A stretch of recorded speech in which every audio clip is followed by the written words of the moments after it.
While you're in, yes. Yep. If you guys didn't get that monopole.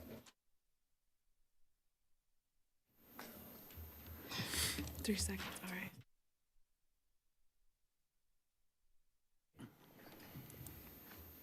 Recording in progress.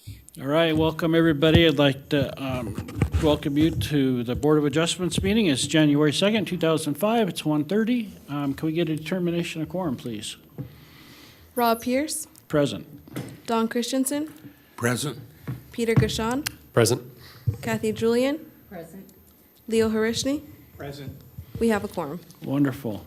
Don, will you lead us in the Pledge of Allegiance, please? You all please stand.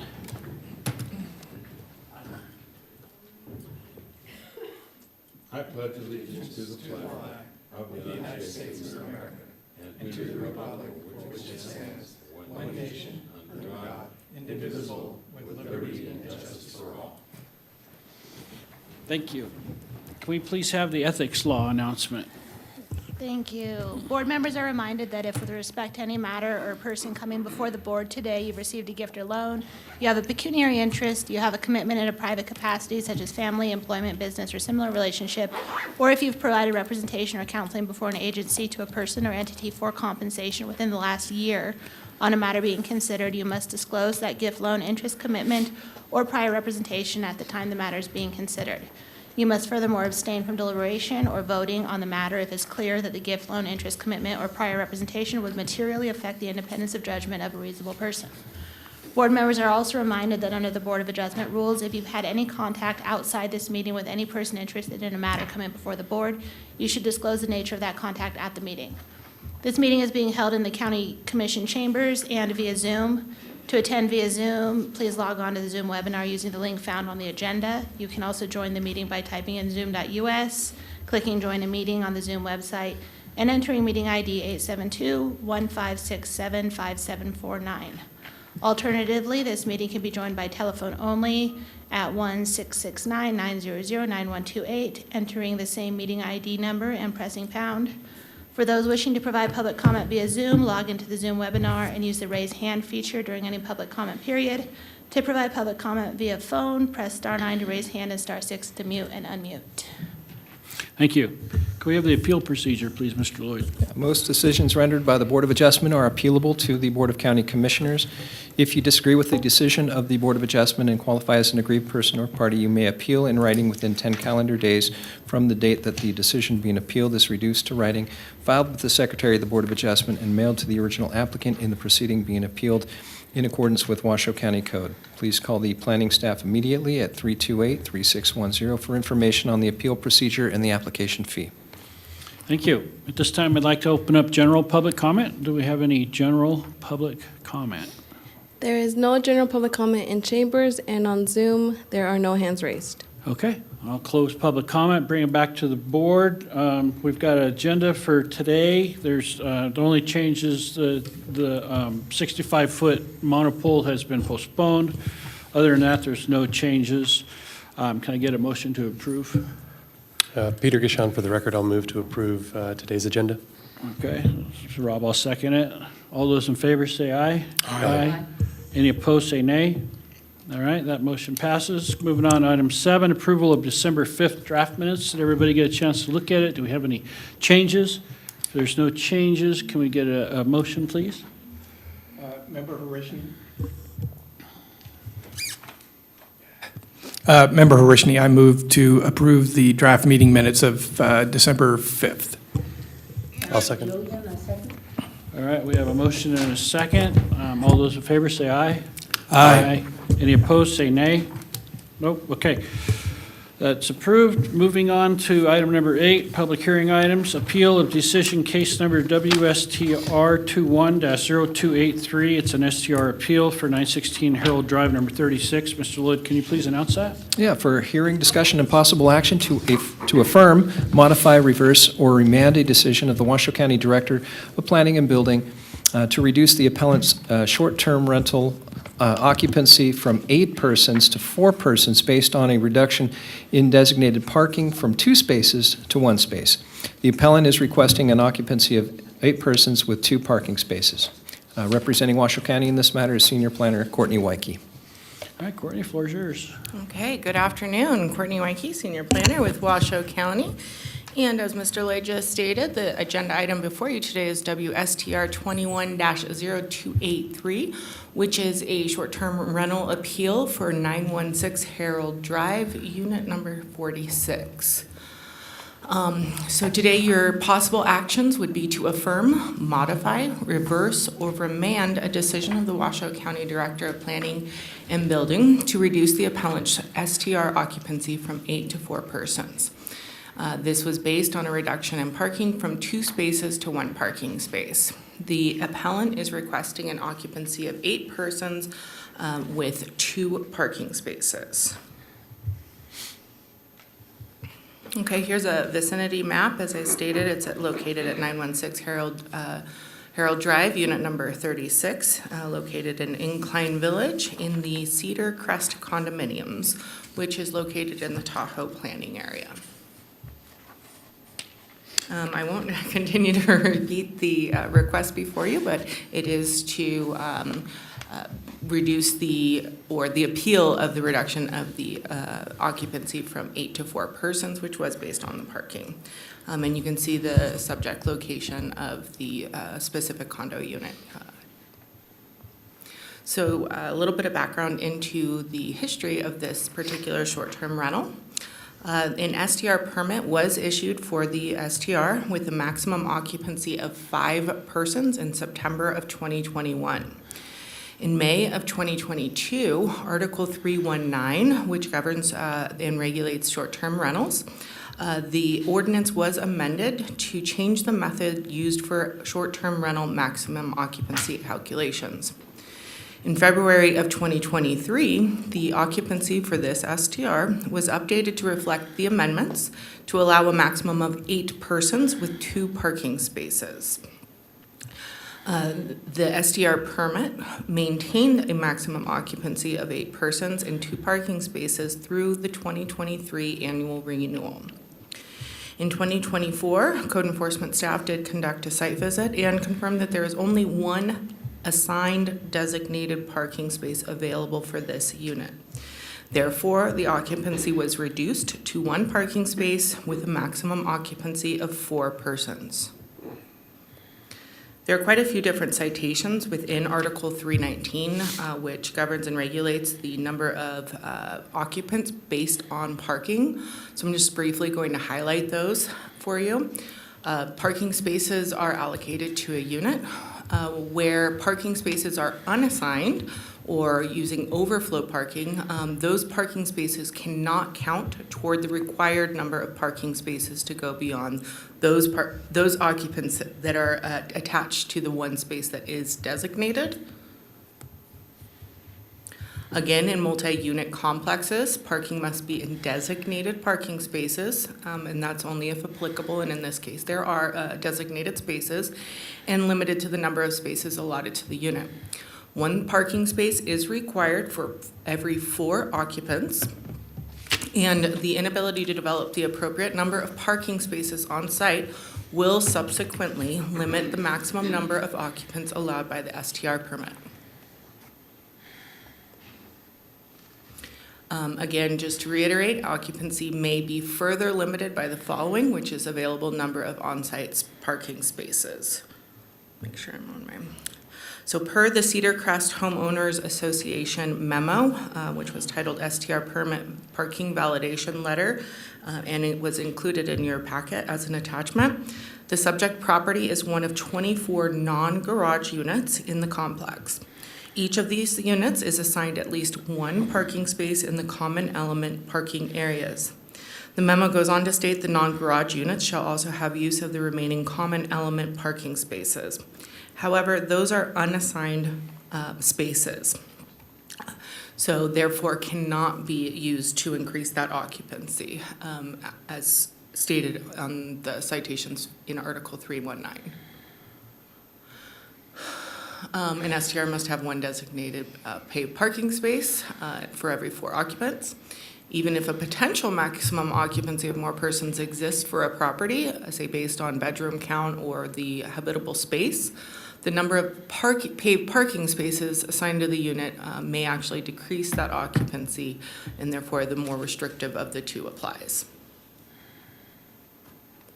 Again, to reiterate, despite the 2 parking spaces that are given to each Cedar Crest condominium owner, there are not 2 designated or assigned parking spaces for this unit. Included in the staff report is the appellant's argument or assertion verbatim. Apologize, lost my spot. So they are stating that they do have 2, somehow I got my screens mixed up. Okay, I'm sorry. I'll just go ahead and read it.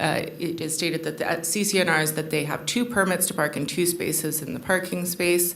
The appellant goes on to state that they have made verbal agreements with 4 other owners to use their number spots as needed, and that these owners rarely come up, and that those units would be available for their STR patrons. They go on to state that they have never had a complaint and that they do follow the rules. There we go. As we previously discussed, the above there are the pertinent code sections for the parking requirements. Despite the 2 parking spaces given to each of the Cedar Crest condominium unit owners, there are not enough paved parking spaces to correspond to the number of parking passes distributed and cannot use the overflow parking.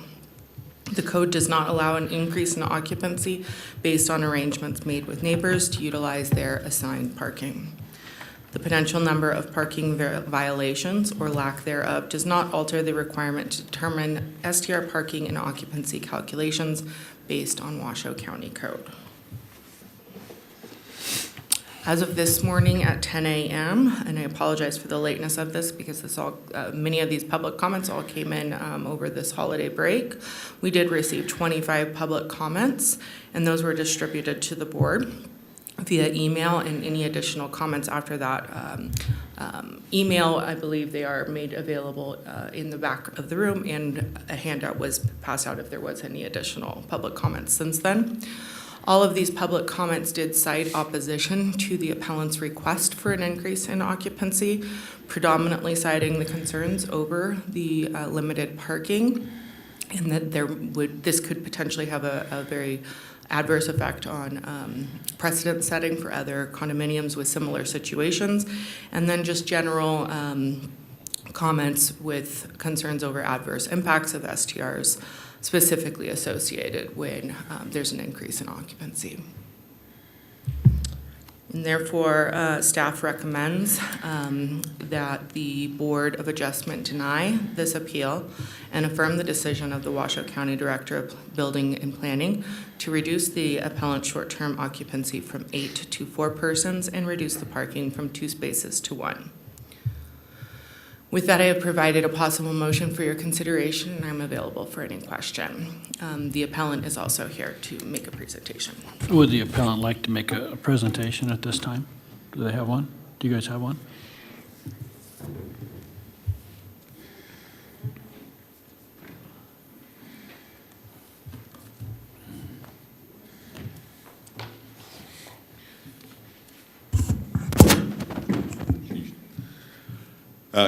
Good morning, members of the board, or good afternoon, members of the board. Thank you for your time. I hate to... Can you please state your name for the Oh, record? my name is Sorry. Matthew Castagnola. My wife Bernadette is sitting with me, who are the owners of 916 Herald number 36, not 46 as stated up there, but 36. I apologize for starting with a complaint, but a couple weeks ago I had emailed Adriana asking for the process here. And I was told to read the agenda, that all my questions would be answered in the agenda, but the only thing I saw on the agenda was that 3 minutes of public comment. There's nothing about preparing a 15-minute presentation. So I requested again the other day and found out at 9 o'clock this morning that I had this 15-minute time frame here. So I'll do the best I can with what I thought I had time. Thank you. You got the pictures I just sent that I had a neighbor take about a couple hours ago. Anyway. So my wife and I purchased our cabin in May of 2004. Per our purchase, we purchased a non-garaged unit with 2 outdoor parking spaces. We've always used our cabin a good amount of the time of the year. Now that I'm retired from the police department and teaching part-time, we spend a good amount of our time up here, more than 6 months of our time up here. But we do occasionally rent. So when they said we needed to get a permit, we applied for the permit so we can continue to rent on a short-term basis. Ever since we've owned, we've rented occasionally, not the occasional rental, but we also donate our house. Years ago, from school fundraisers when the kids were young to now donating to UCSF Family House to families of kids going through cancer treatments. We've never had any complaints of any kind in 21 years that we've been doing this. We've rented both long-term to local workers, 2 IVGID workers, one with a disastrous $20,000 remodel and another one that just didn't treat the place well. So we decided to stick with short-term rentals. They worked out better. People respect your house more, and you can't do much damage in a couple days. But they also love our cabin. We get lots of notes left behind, how well it works for them. Incline Village has always been a popular place for tourist rentals. Now that we're required to apply for a county permit, the county seems to be trying to take more control of what we can and can't do with our private home. We pay the mortgage, we pay the taxes, we follow the rules, unlike others out there that don't get permits. We've never had a complaint against us in the 21 years we've rented. We work with our neighbors to make things work for all. We have an on-site manager overseeing the cabin when we're not around. We employ several local businesses on a regular basis to clean, repair, supply, etc. We pay our taxes, both property and the transient lodging taxes we have to, based on the fact that we bought a cabin with 2 exterior parking spaces. Unfortunately, with the advent of Airbnb and now the new term short-term rental, people think this is all new. As a matter of fact, my uncle in the mid-'60s came up here, ran a real estate company, bought and sold, and rented cabins forever. He's kind of a pioneer in the rental industry up here. Anyway, as Courtney said, the county came and reevaluated our permit this year and deemed that we do not have 2 parking spaces and dropped our rental from 8 to 4 guests with only 1 car. In my opinion, we in fact do have 2 spaces, 1 numbered and 1 permitted. Our HOA assigns directly to us 2 permits to park in 2 spaces. We have a permit spot, as you can see in one of the other pictures, we have a permit spot just to the right of that numbered 36. Right there, should be another photo up there. So the permit spot is right next to the parking spot for our unit. The numbering is a board issue. It's been going on for years. The board is, quickly, our complex is 50 units made up of 26 garage units that have 2 parking spaces, 24 garage units that have a numbered spot and a permit-only spot. The board is made up of 5 garage unit owners, and they are constantly trying to take access to our permit spots, which is a board issue, and we'll deal with that. We always do. But again, for years we've rented. We've never had a problem having 2 cars up there, having people come up and park with 2. As I stated in my reply in the appeal, is we have agreements, contracts with other neighbors that have numbered units, numbered spots, that we are allowed to use their spots when we need to. And they let us use them. And rarely do we ever have to use them because our numbered spot and the permit spot next to it is most always open, so we never have a problem. There's only 9 full-time unit owners that live up there full-time, and only one of them is a non-garage unit. So having access to the permit spots is not an issue. We've never had a problem with that. We don't have a parking issue. So if there's complaints, and these public comments, I don't know, is that just general comments from anybody, or is that from our complex? Oh, do we know? Because I didn't hear about that till just now. So I don't know if these public comments are from our complex or from in general. Can somebody answer that for me? Not right now, we can't, but. Oh, okay. So in my mind, in looking at the rules, I mean, when we don't have a parking issue or complaints at our complex, having a blanket rule that covers everybody somewhat punishes us, because if other complexes are having issues and we're not, we're getting punished by that rule. We don't have overflow parking. There is no overflow parking. These permit spots are assigned to the non-garage units for their use. And we have window hanging permits that we use. Nobody else is allowed to park in there. It's just concerning that, the government is now, the county is now directing me what I can and can't do and how I can use my house that I bought, that I pay the mortgage for, that I pay the taxes on. Our HOA board sent out a survey last year to test the waters of our owners' concerns of STRs. And it overwhelmingly came back as leave the STRs alone, don't put any restrictions on them, as long as they're following the rules, there's no complaints, just let them go. If there's a complaint, the county will handle it. And we follow the rules. We recently reached out to our realtor that we bought from 21 years ago, and she said, by not having access to that second spot, it's diminishing the value of your home. And a real estate attorney that somebody else consulted and talked to us said the same thing. By having a restriction put on what parking you can use, having one spot, it diminishes the value of your home.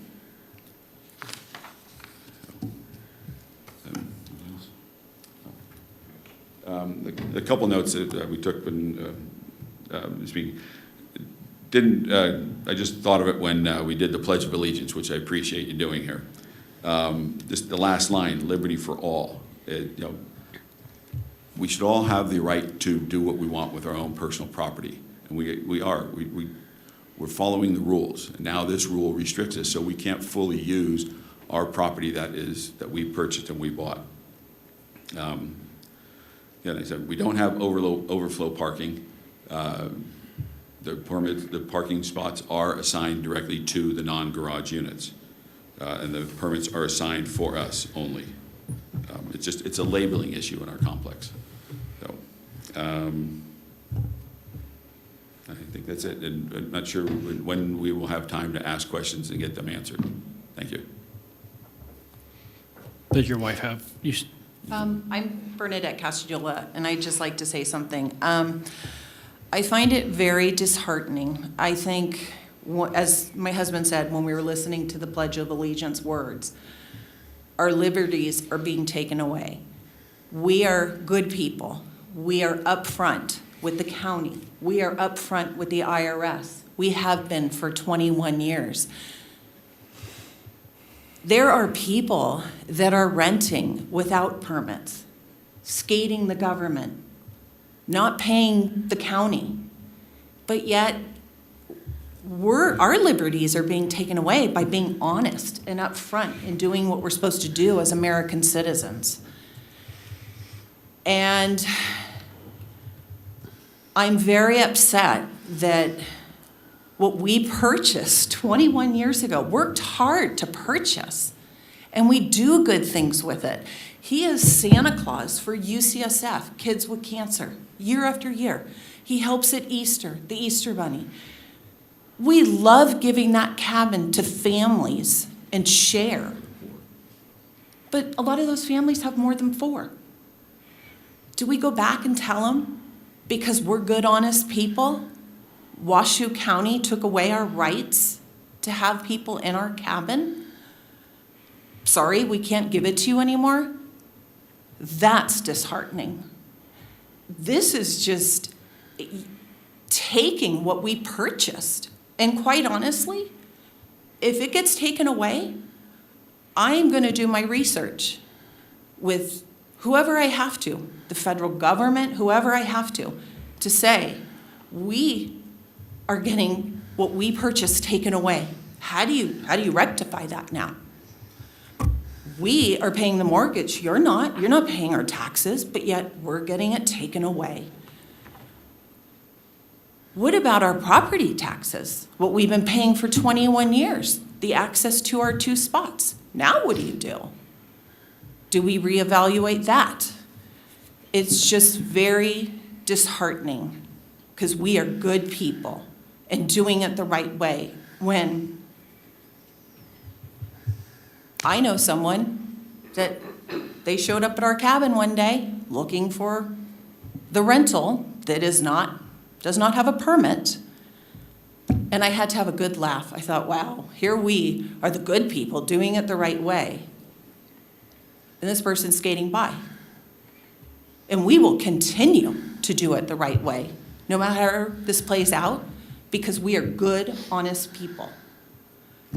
And I really hope you don't take away what we purchase, because then I've got to do some research to figure out how we get back what we purchased, and also why are we paying property taxes on something that we no longer have, that the government took away from us. And that's all I have to say. Thank you. Thank you.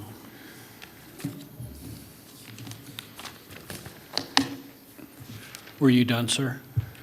Yeah, this, I mean, You still have 2 minutes if you. I had the have question anything else. about the public comments. I mean. Right, all the public comments are in the back. There's a piece of paper back there underneath that blue sign, and I'm sure you'll find that the comments are coming from all over the place. Okay. All right, thank you. Okay, does anybody have any questions for the planner or for the applicant? The appealer? Any questions for them? Okay, if not, we'll open up. Oh, go Rob. ahead. Yes. Peter Gishan, are we kind of like We have to switch. moving our schedule around a little bit? We have to change, yes, thanks. So we're going to, So we can ask these guys questions now, and then we're going to go to public comment, and then we can come back and ask more questions. okay, well, I have a series of questions then. Okay, go ahead. I think initially for the applicant, I am curious, you put some pictures up that indicated that the parking was labeled as a permit spot. Are there spots within the complex that are not labeled at all? No. Can you please step up to the mic, state your name, this is all going, getting recorded. and- Yeah, Matthew Castagnola, owner of Cedar Crest, number 36.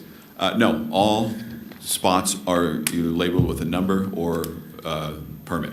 So if you have a garage unit, you have two spots, that's the garage and the spot in front of your garage? No, it's two-car garage. Okay. And the CC&Rs say you are only allowed to have two vehicles on property at any time, whether you're garage or non-garage. So those two garage spots are only, the people that have garage units can only have their cars in their garages.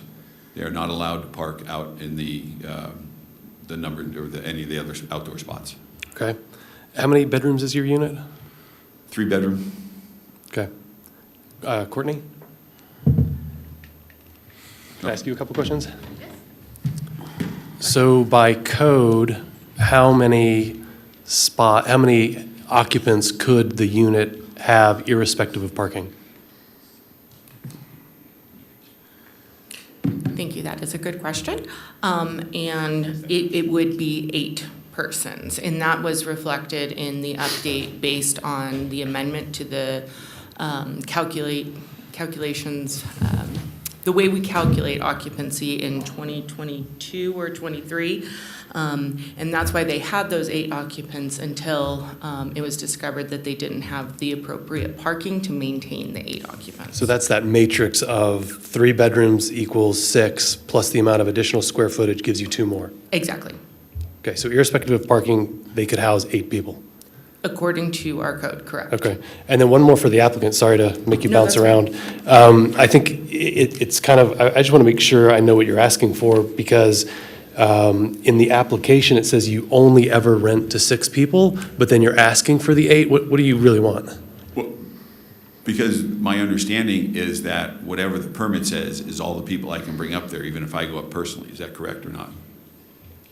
So I'd like 8 because we have a family of 4. We have friends we like to bring up there, so I'd like the 8. But we only ever rent to 6 because we don't want to overload the place. And technically, people can come up with 6 with 1 car.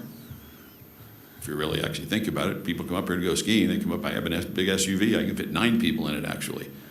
So people can fit 6 people in 1 car. Can we do that again, Trevor? If he's staying there by himself, is he limited to the short-term rental rules, or can he bring 12 people irrespective of cars and parking spaces?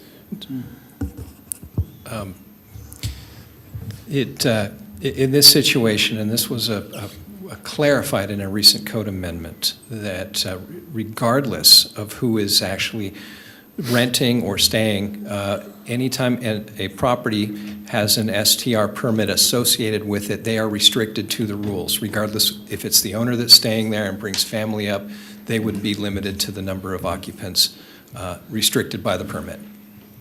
Okay.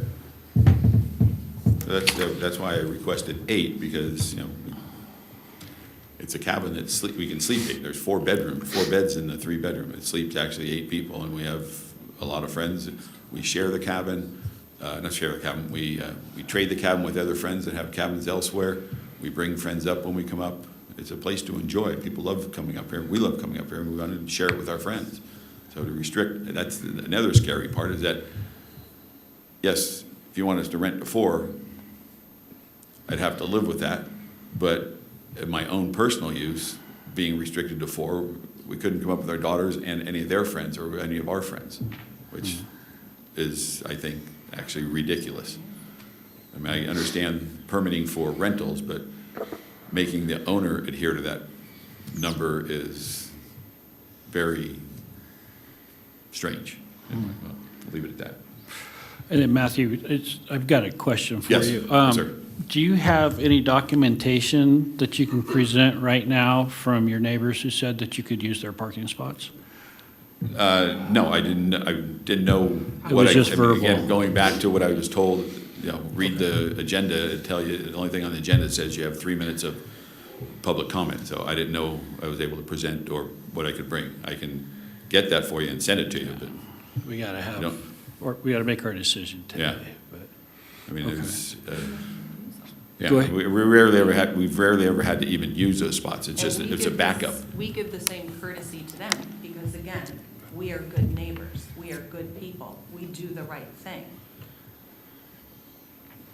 It's very upsetting that this is going on. I understand. I think we have, Especially with people that are not doing it on the up and up. I think that's where maybe your focus should be, finding those people.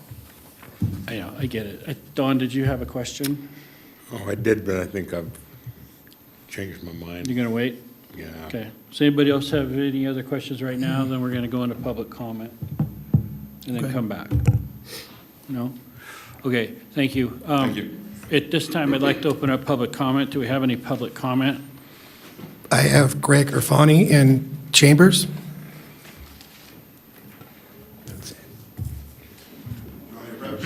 Yeah, go Yes. ahead. You have 3 minutes. Yeah, just state your name for the record, and then you got 3 minutes. My name's Greg Irfani. I'm the president of Tyrolean Village Homeowners Association. We're we're the association above Diamond Peak Ski Resort. The reason why I came today is just to I hear this argument about it being their rights, we're offending their rights, and actually this government works efficiently. And when you buy your home, what I have found that most people don't do, they don't read their deed. And in their deed, it clearly states 1 parking spot.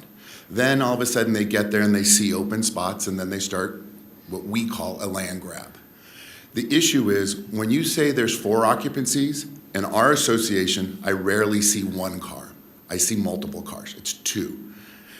If you say 8 people, then it's like 6 cars. It just exponentially gets bigger and bigger. And the bigger issue is, and I actually agree with them, the county does not have the resources. There's 1 inspector, and basically that inspector works Monday through Friday. So as an HOA, we struggle because most of these renters come up on the weekend, and there's nobody up there to enforce. To enforce occupancy as a number, it requires us to videotape them going in, videotape them coming out, and showing repeatedly through that weekend or that period of time that they're coming and going and that they've spent the night. That's an undue expectation on any HOA or any neighbor. I also think it's kind of weird that we're videotaping neighbors, and that's the expectation of the county. So really, this parking limitation, it gives us the ability to control the occupancy, and it puts it back on the HOAs, and we're able to do that because we know where assigned spots are. Now, when it comes to spots, I think When I say this, you won't believe it. They built an HOA up in the top of Tahoe. We have 278 lots. We have 278 parking spots. That means one spot per chalet. There isn't additional. Now, I know that, people talk about, they're empty, there's not always full. But what we have to realize is if there's some kind of disaster down in the Bay Area, all those people may come here. And then we don't have the parking, and it becomes a nightmare. But again, in closing, I just say, if you look at the deeds, ours are no different. It states one spot. That is what the government has done. That is what our society has done. That is the agreement when you buy in an HOA. That is your legal right. Not that there's unused spots that now you get to grab. I thank you for the time. Thank you.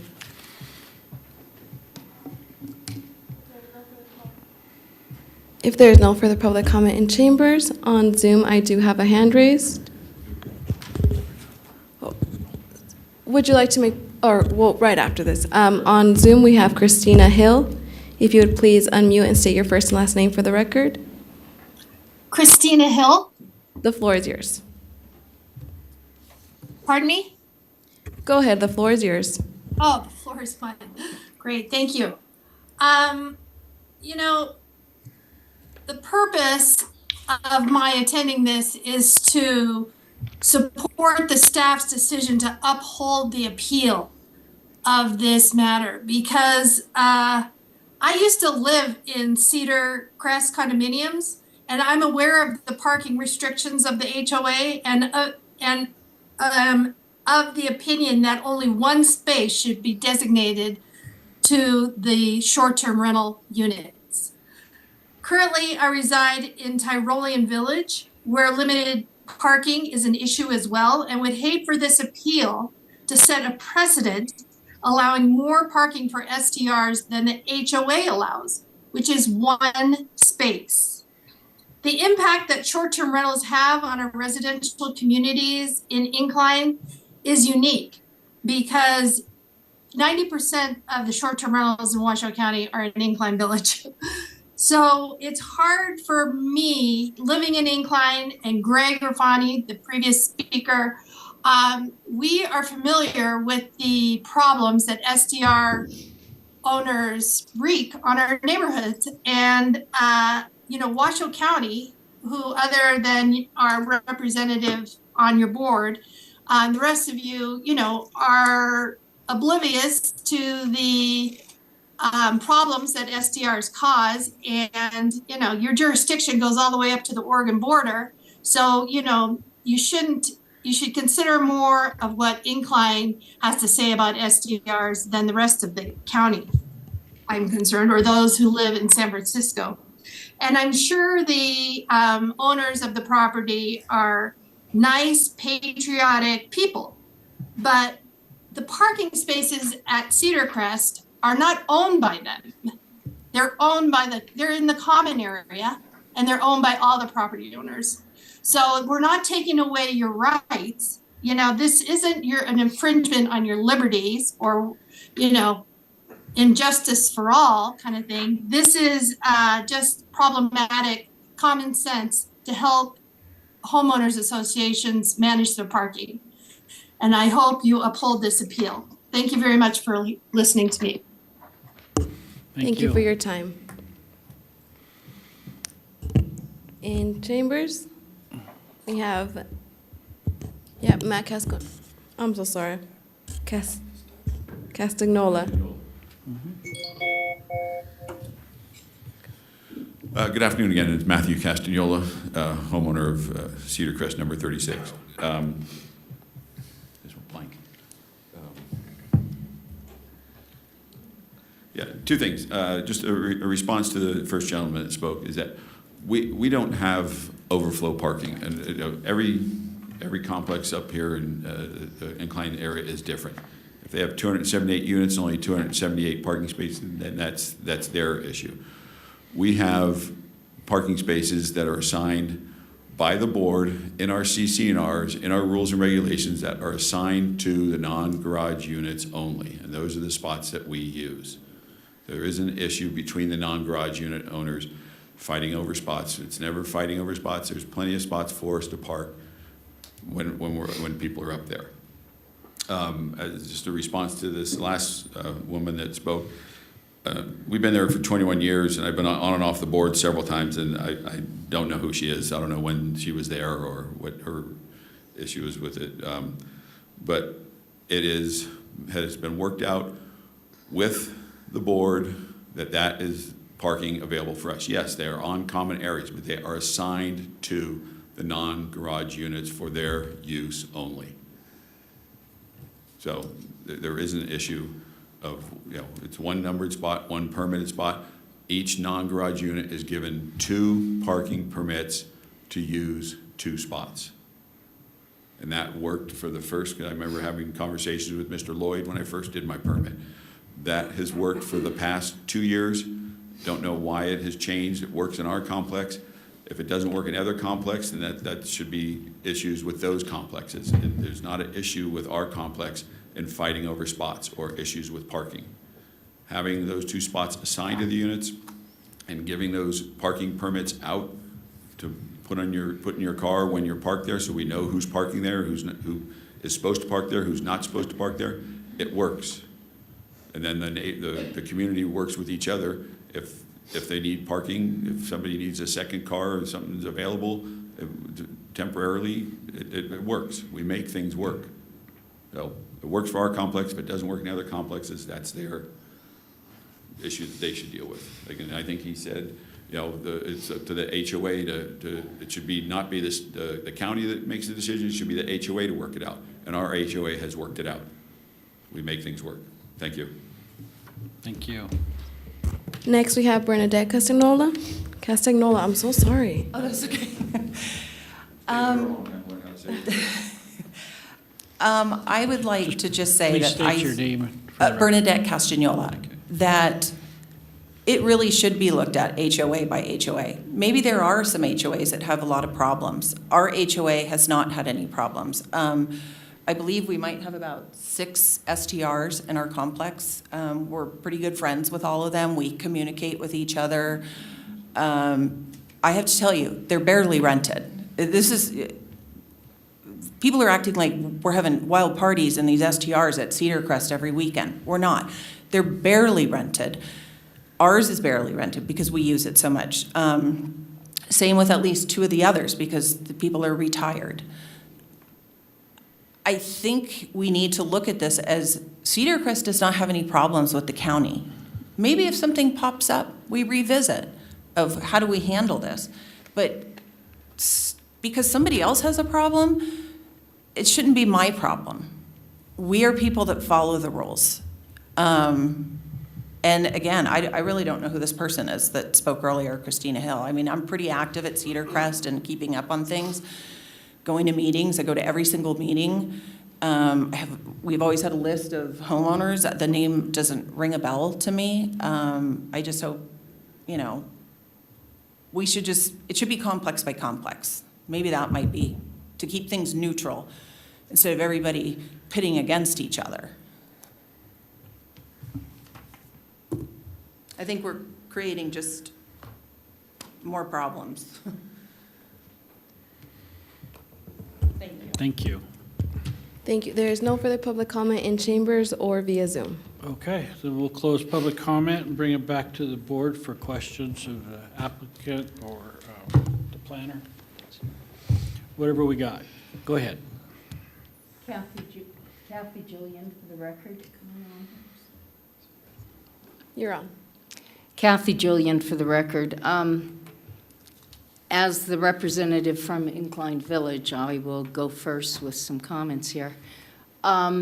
This is not dissimilar to the example that we had from McLeod, where we had a similar issue of not having assigned spots, and I believe that was upheld, the staff decision.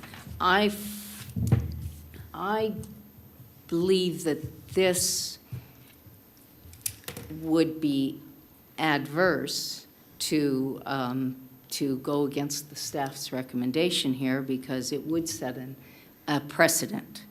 And these arrangements for the 4 persons per parking space were worked out when the STR amendments were made. And they were done as part of an overall conversation with the community. We had input from the county, from STR owners, and from people in the community. And if there is an interest in changing that 4-person per parking space, then that should be revisited in an overall review of the STR amendments and with the community.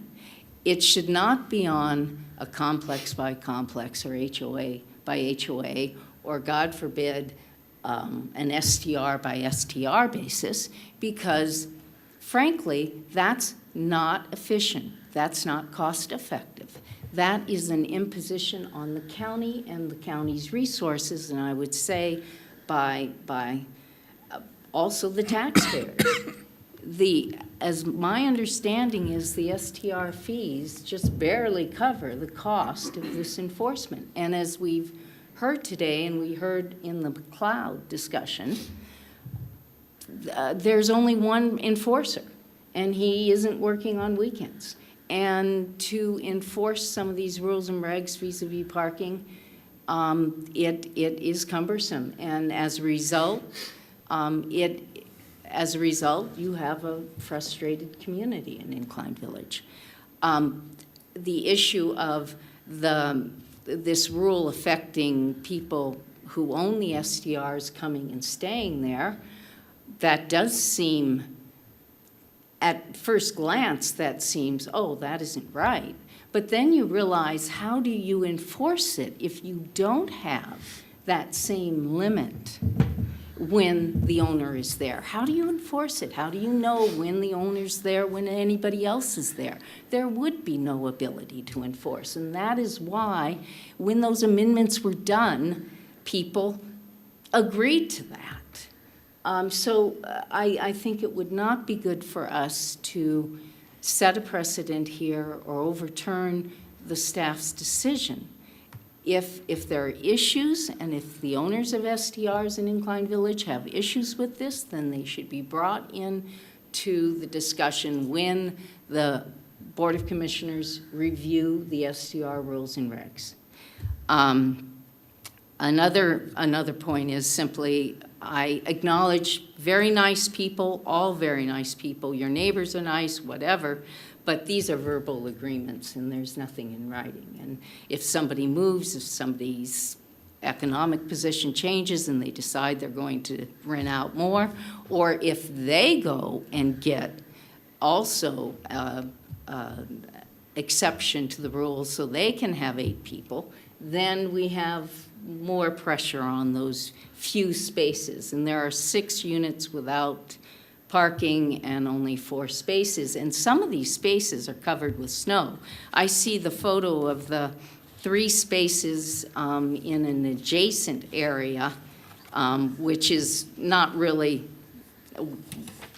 convenient for anyone in these 6 units to park. But I was there this morning and I drove by, and they're filling the 3 Ps over here to the left on this diagram.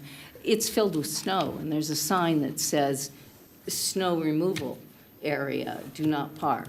So the snow also exacerbates things in the winter. So that's kind of where I'm coming from on this, and I would urge us not to make an exception in this case, and urge the STR owners, if they have an issue with this, then it should be taken up in an overall review of the code. Thank you. Thank you. Anybody else have anything? Go ahead. For the record, Don Christensen. I'm a landlord in Washoe County, but not on the scope of Incline Village for sure. And I defer often to my colleague, Ms. Julian, to because she is a resident of Incline Village, to lend us a microscope, if you will, to clearly state the unique problems that are faced in that part of Washoe County. This board has jurisdiction over everything from the Oregon border, which includes a lot of desert, includes Gerlach. It's very tiny, not dense residential area, but it also includes Incline and Crystal Bay, which are unique in their needs. The only thing that I would add to that, and I wholeheartedly agree with what Ms. Julian has said, I will only add to that when, and this is speaking as I've been a landlord for over 35 years, when one changes the nature of his residency and ownership of a residential property to a commercial use, and that's what you've done, your STRs are temporary commercial use, you bring upon yourself a unique set of circumstances, and I'm not going to sit here and feel guilty about all the work that's been done by the county and staff and people that made recommendations and pored over this issue. And all deference to you good folks. Yes, you're good citizens. You're doing trying to do the right thing. But you have created a unique situation that's not, I was going to say it's not our problem. That's not fair. But it is not on the scope that they're bringing it to you. The government is not illegally taking your rights. You kind of created that. I choose not to live in Incline or have property there. And a lot of it has to do with the weather. And there's economic reasons, of course. Not everyone has the privilege of living up there. So in summary, I agree with Ms. Julian. I'm going to recommend that we affirm the actions of this board and offer you the opportunity to use administratively on another level with county commission and resetting and revisiting. And I know a lot of work has been done to try to make this equitable. And I don't think it's up to this board to mess with that. Okay. Anybody else have anything to add or questions or anything we can ask questions to? Nothing constructive. Nothing? Okay. Peter?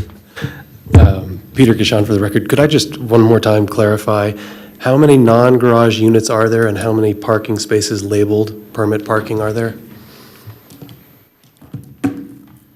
Courtney Wyke, Washoe County Planning. One second. I anticipated this question, so I was ready with the exhibit from the HOA.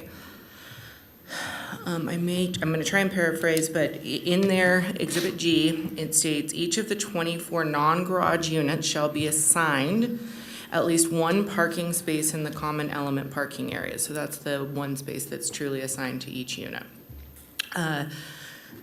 It goes on to state where that would be. Non-garage units, in this case, this condo unit, shall have the use of the remaining 16 common element parking spaces pursuant to their rules. So essentially, there are 24 designated parking spaces for each unit and 16 overflow parking spaces per this exhibit, is the way I'm reading that and understand. The applicant agree? 24 units and 16 spaces? You have to stand up and state your name, sorry. Matt Castagnola. I don't agree with the word overflow. They are assigned to the non-garage units use only. They're not overflow, they're not for guests, they're for our use, however we deem to use them, but they're not for the garage units, they're not for anybody just to come in and park at. They're assigned directly to, and I believe it states that in the CCNRs and the rules and regulations, they are assigned directly for the use of the non-garage units. For the appellant, I have a question. So, one of the things that caught my ear with Courtney's presentation is this idea that your understanding is there, or not your understanding, the rules say in your HOA that the non-garage units shall have one designated and one permit parking.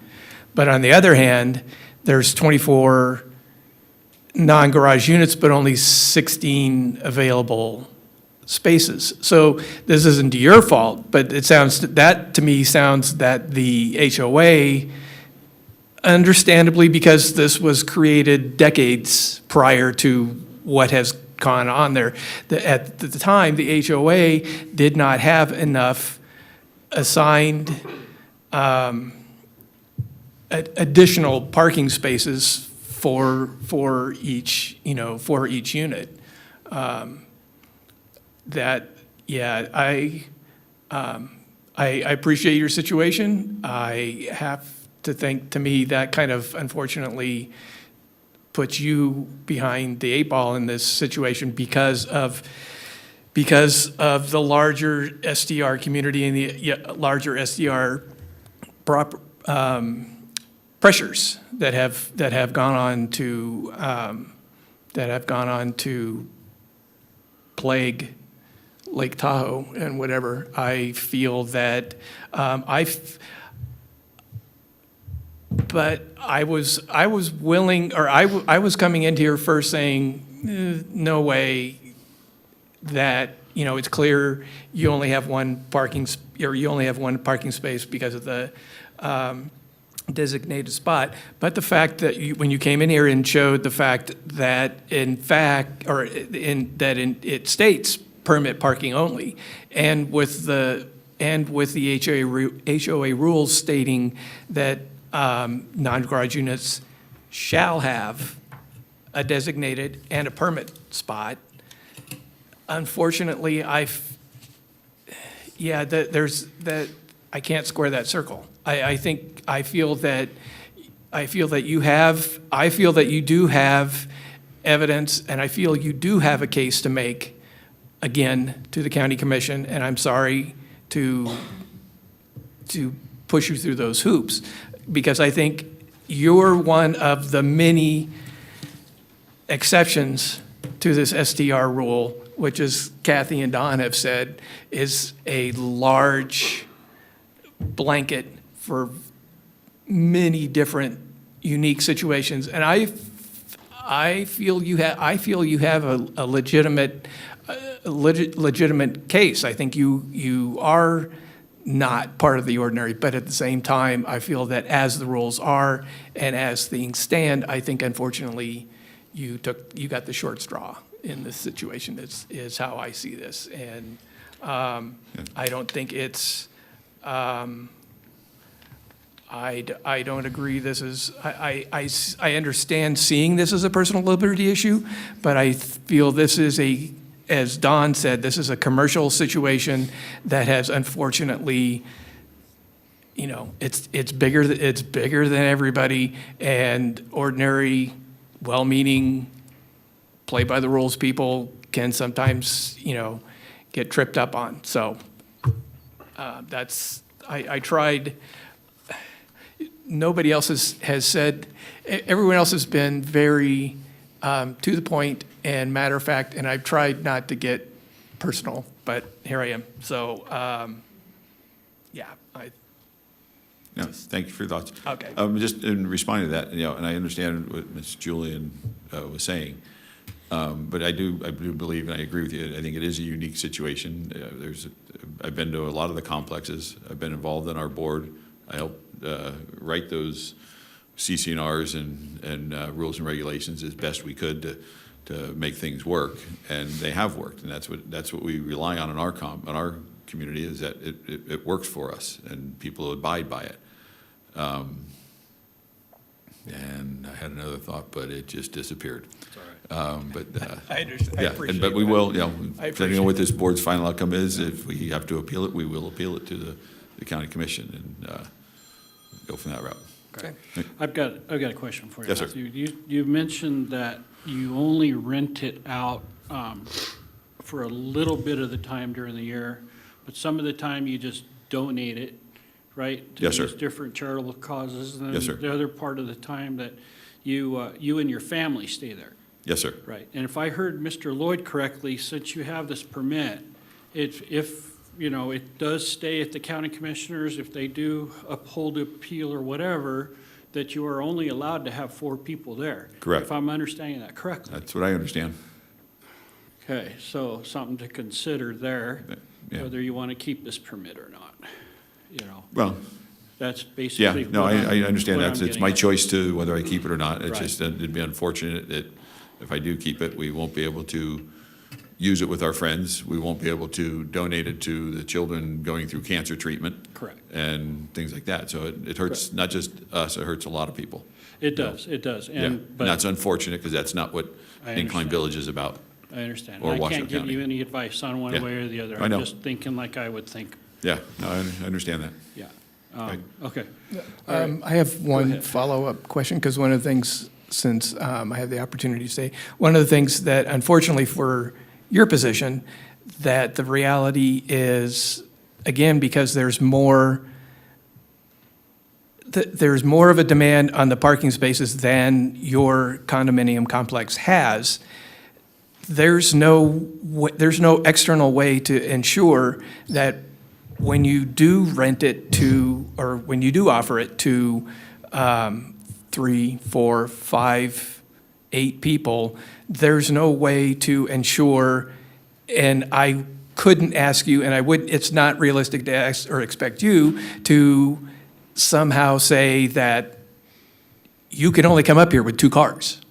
Yeah, there is. It states it in our advertising through our Evolve management system. I have a external camera that I monitor when people show up, and I have called people and say, you have too many people, you have to leave.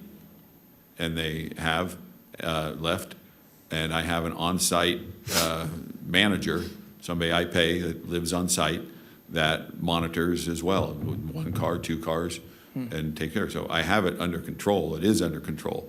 And I have dealt with it. You know, it's been very rare that people come up with too many people or too many cars, but it had, the 1 or 2 times I had to deal with it, it has been dealt with, and there's not been an issue. So I specifically put the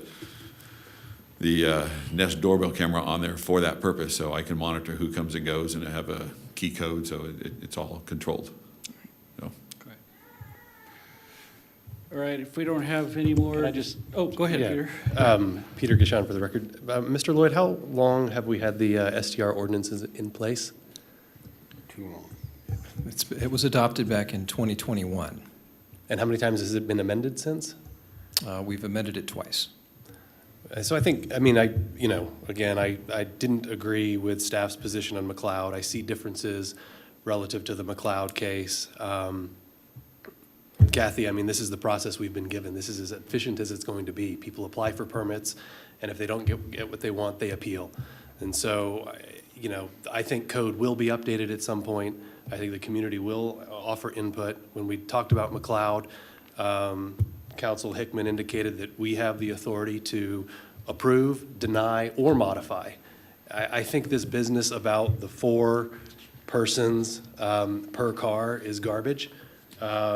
My car can safely seat 8 people with seat belts and all of our luggage. I'm a little bit dismayed because I was coming here today totally willing to offer a motion to modify, to grant the 6 persons. Sounds like that might not even placate you. I think it's pretty draconian that an STR permit holder is subject to the rental rules as an owner as well, and so maybe we'll see that come up for reconsideration as well. So I don't agree with staff. I was willing to modify to allow for 6, but I don't know if that is something that will carry the day. I'd like to make a comment, Kathy Julian, for the record. I don't think that you can piecemeal this and decide that what was decided by the county, the commissioners, with community input, you piecemeal it and say, well, we don't agree with that, so we're going to change it in this instance and that instance. It needs to be taken as a whole. And one needs to factor in the cost and the efficiency of enforcement. There's no point doing something if you're not going to enforce it. And if you're not charging enough of an STR fee to finance the enforcement, and the enforcement and that's why that rule was put in place about the 4 persons. When you buy into a commercial model, which is what a number of people here in Incline Village have done, they've decided that they don't want a residency model. They want to turn the community neighborhoods into commercial operations as well. There are some impacts that need to be mitigated, and that is what the county code addressed. Now, sure, that can be revisited, but it should be revisited as a whole, and it should also factor in what are the costs to revisit that? What are the costs of enforcement? Or are you simply not going to enforce it? And then what are the implications there? So that's why I would propose we affirm the staff's position here, and that's what I will offer a motion, if I may, to affirm it.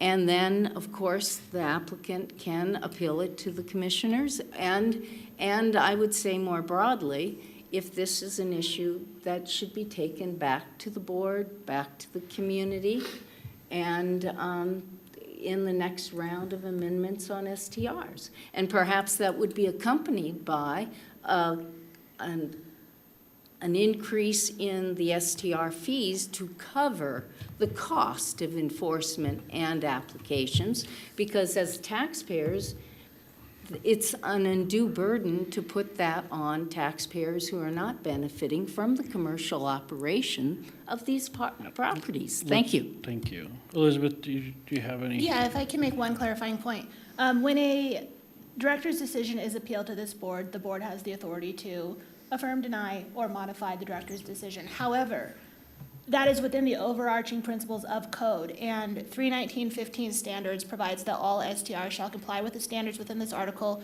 No application for a variance, minor deviation, director's modification, or other mechanism shall be approved to waive or modify the standards unless explicitly allowed for within this article. So yes, while the standard of review on appeal contemplates those 3 options of affirm, deny, or modify, this board still must operate within Chapter 319.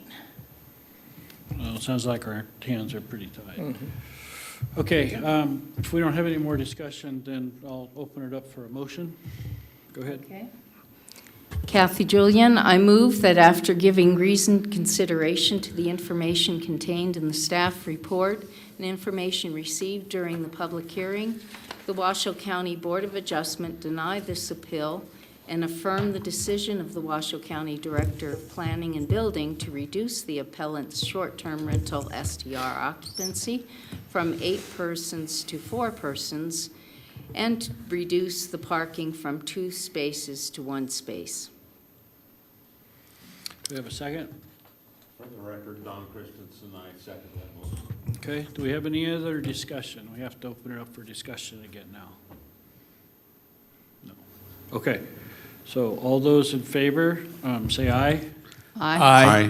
All those opposed, say nay. Nay. Nay, so that's 2 nays and 3, so the appeal was upheld, sorry.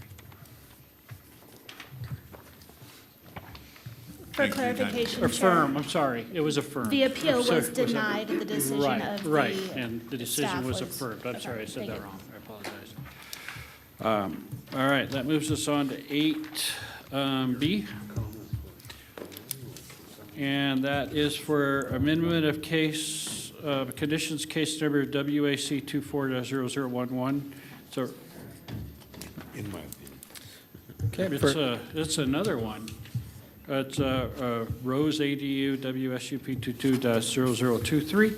Mr. Lloyd, can you please announce? Will do. For hearing, discussion, and possible action to approve an amendment of conditions for special use permit case number WSUP 220023, the Rose Detached Accessory Dwelling, to amend the approved special use permit to allow an increase in floor area square footage from 800 square feet to 1,200 square feet. Representing Washoe County in this matter is planner Tim Evans. Tim, floor's yours.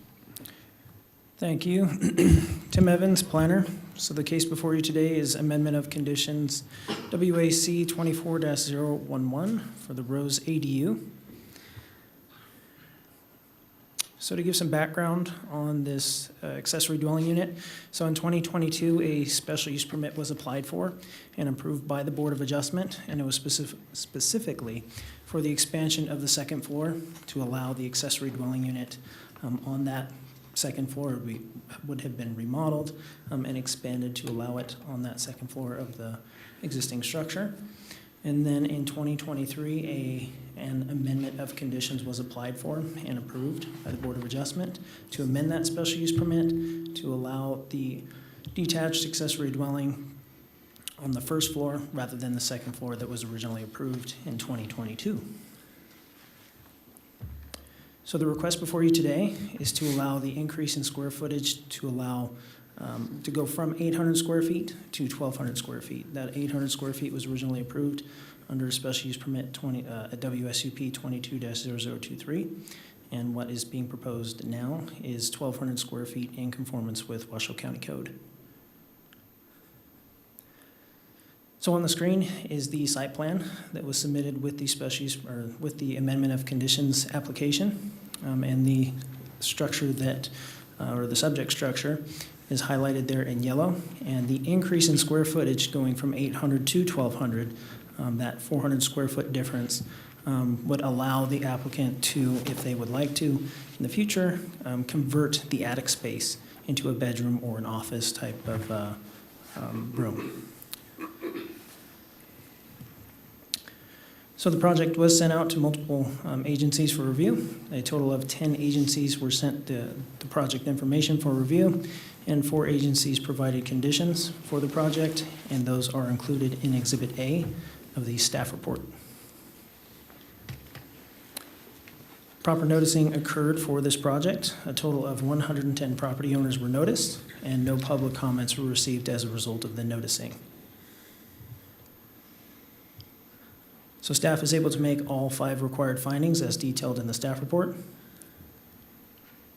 And staff recommends approval and provides the following possible motion on the screen and in the staff report.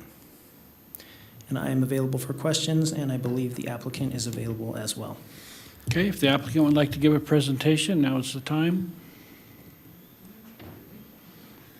It'll be you, sir.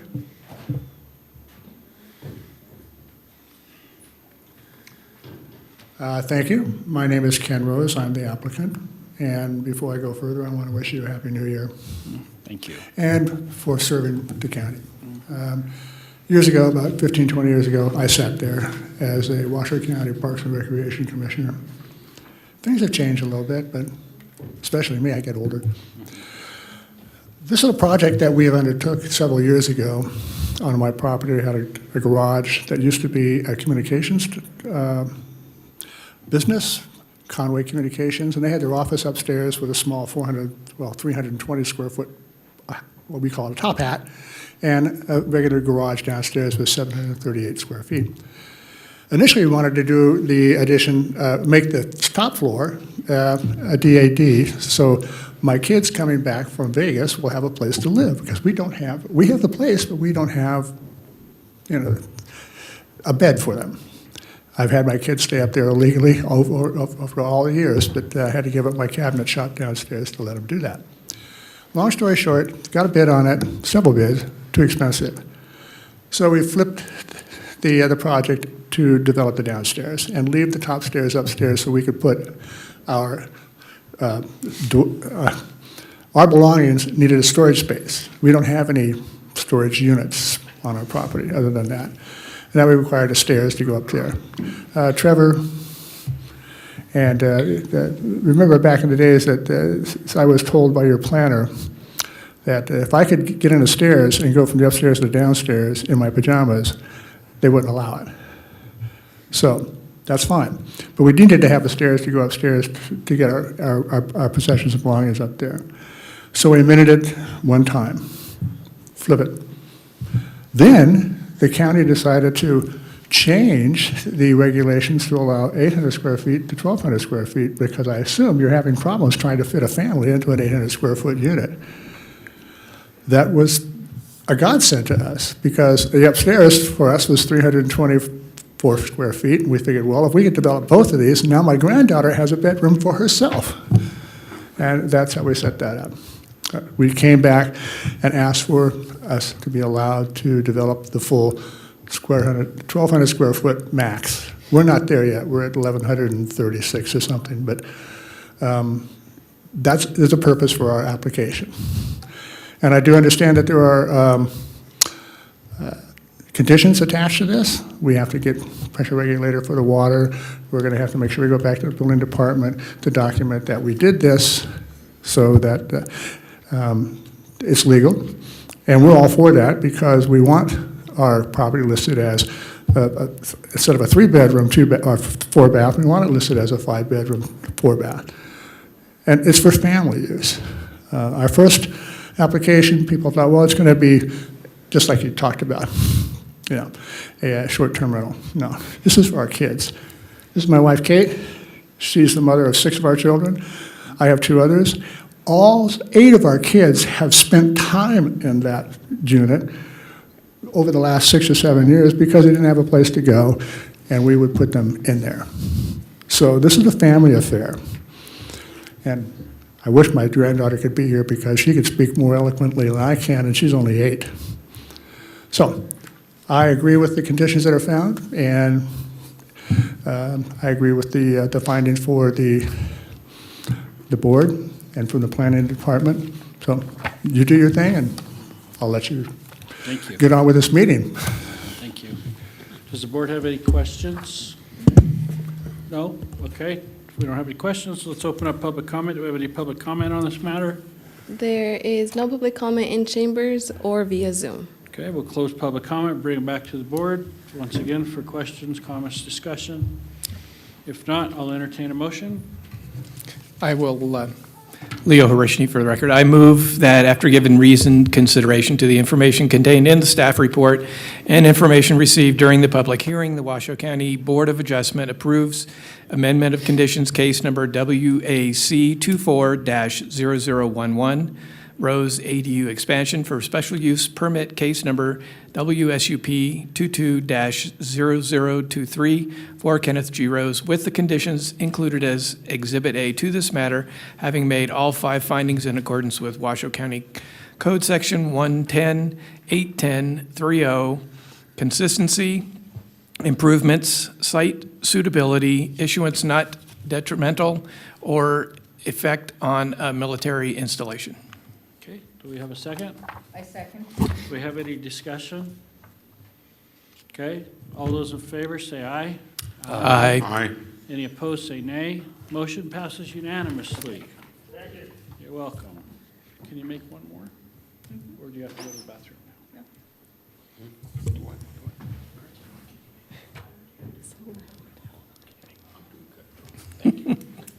All right, we'll open it up to 8C, administrative permit case number WAD-MIN 24-0011 for Gwen Care of the Inform. Mr. Lloyd, can you please announce?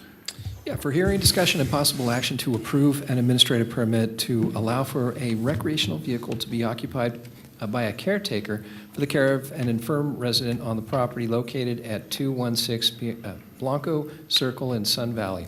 The infirm resident will live in the existing dwelling on the property. Representing Washoe County once again is Planner Tim Evans. Tim, floor is yours.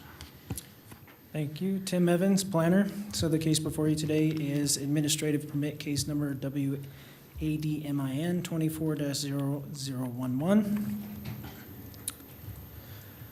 So the subject property is located at 216 Blanco Circle and has APN 506-05047. And on the right side of the screen, you can see the subject property is highlighted on the vicinity map. So the subject parcel is surrounded by other parcels in the area that are similarly developed with single-family dwellings and accessory structures. And the subject property is located within the Sun Valley planning area, and the property is zoned medium-density suburban. So the request before you is for an administrative permit to allow a recreational vehicle to be occupied for the care of an infirm resident. The caretaker of the infirm resident will be within that, or stay within that RV, and the infirm resident will stay in the home that is on the property. So on the screen is the site plan that was submitted with the administrative permit. And so you can see highlighted with the callouts towards the bottom of the screen, or about the mid part of that screen, is where the RV is located. And the existing dwelling or manufactured home runs in an east-west fashion on the property and is located towards the top of the screen there.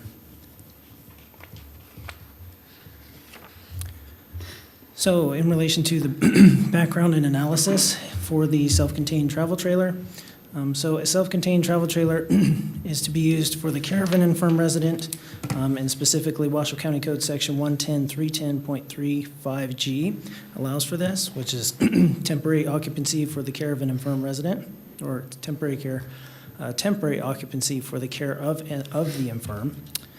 The temporary occupancy is reserved for properties containing a permanent single-family dwelling, which this property does have. It has an existing manufactured home.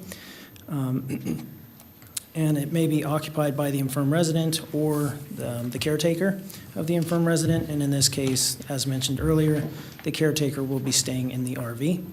And a signed affidavit is required from a Nevada licensed physician identifying the need for on-premise care. Exhibit E of the staff report has that signed affidavit from the Nevada licensed physician. And one item, or one thing to note, is that the administrative permit must be renewed annually. So as mentioned earlier, Exhibit E has the signed affidavit in the staff report.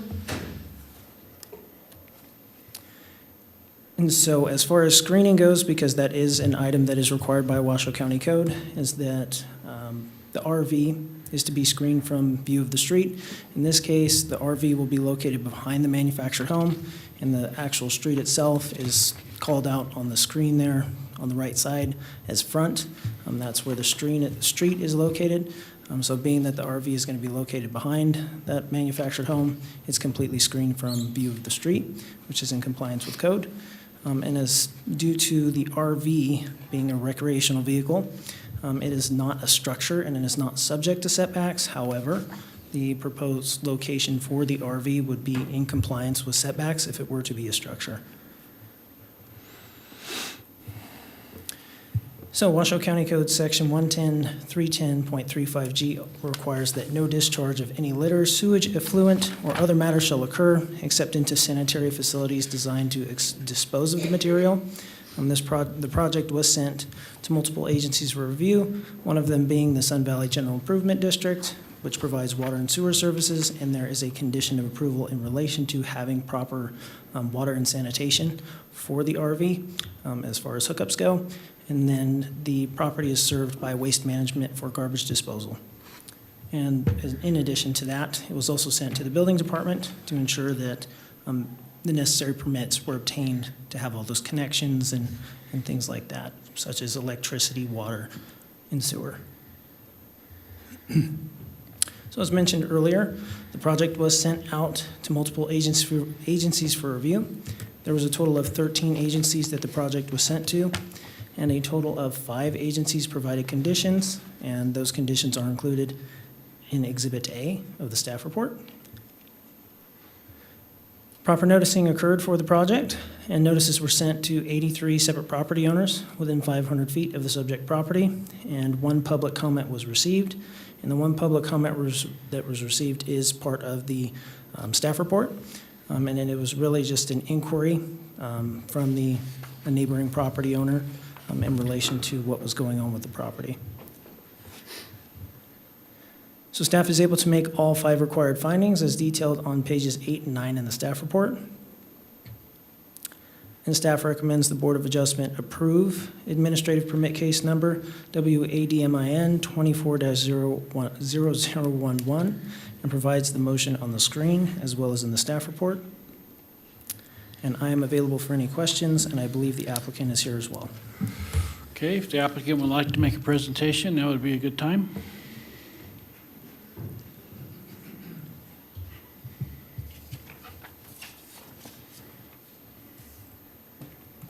Good afternoon, I'm Thomas Gwynn, I'm the applicant on this. What Mr. Evans had to say is what's going on there. I'm now the caregiver for my mother, and this is just something that has recently come up. So I'm in the process of, or was in the process of getting this all cared for so that I can do that. Mr. Evans, like Mr. Evans said there, this application has been filed. There has been one issue that has popped up, but that's in the stages of being corrected. So other than that, what is the application said and what Mr. Evans said is in progress. Thank you. Okay, thank you. Do you have any questions for them? Go ahead, Peter. Peter Gishon for the record. Tim, I can't remember, forgive me, Trevor, has code been updated to allow for a registered nurse to sign the affidavit, or are we still pending that code update? Tim Evans, planner, so that code update just recently went into effect, and I will specifically read the sections or the different medical practitioners or whatnot that you want to call it, that the code allows. So let me find that real quick. So we're just going to need a new form because the registered nurse signed a form indicating that she was a licensed physician.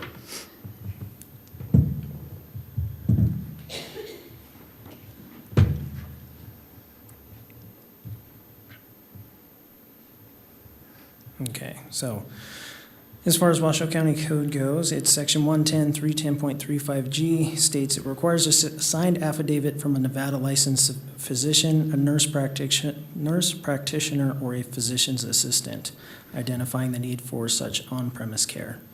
So that's what's allowed.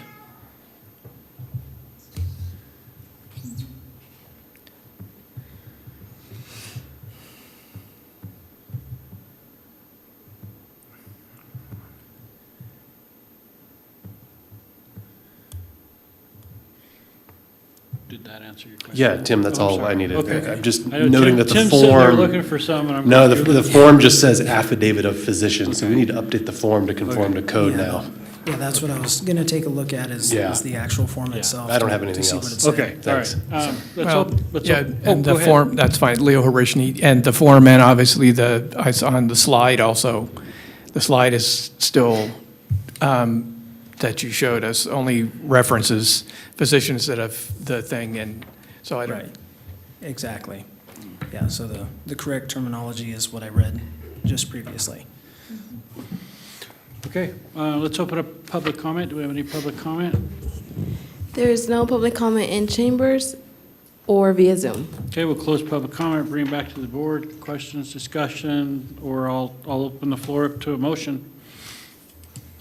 Kathy Julian for the record. I move that after giving reasoned consideration to the information contained in the staff report and information received during the public hearing, the Washoe County Board of Adjustment approve administrative permit case number WADMIN 24-00011 for Thomas Gwynn with conditions included as Exhibit A to this matter, having made all 5 findings in accordance with Washoe County Development Code Section 110.808.25, consistency improvements, site suitability, issuance not detrimental, Okay, effect on a military installation.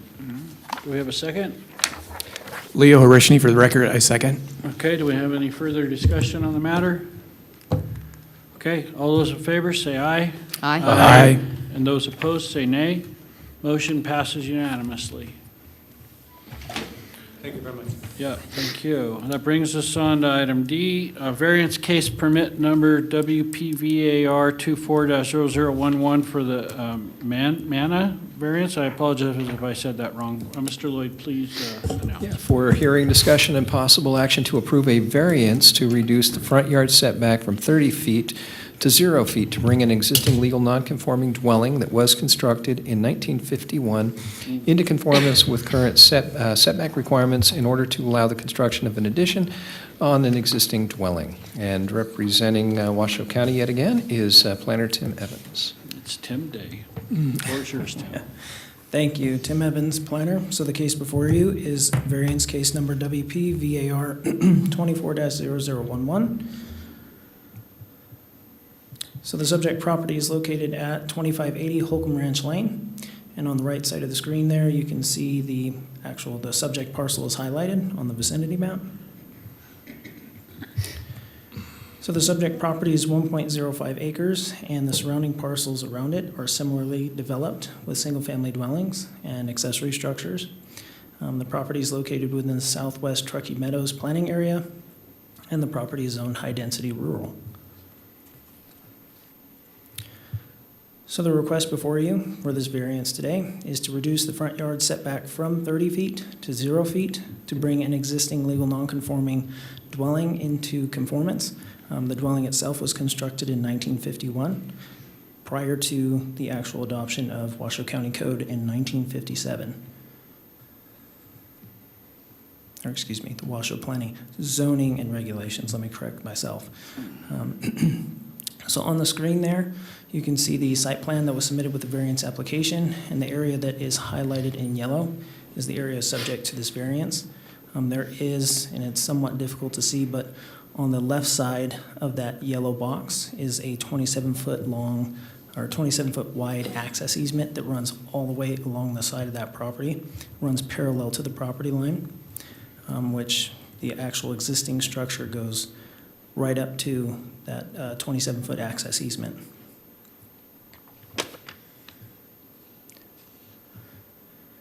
And so here, what is on the screen right now is the elevations that were submitted with the variance application. So what the applicant is proposing that they are going to be doing is that they are going to be adding an addition to the rear of the existing structure that was built in 1951, and it's going to include a remodel, and part of it is a garage. So the area that is going to be added is highlighted in yellow.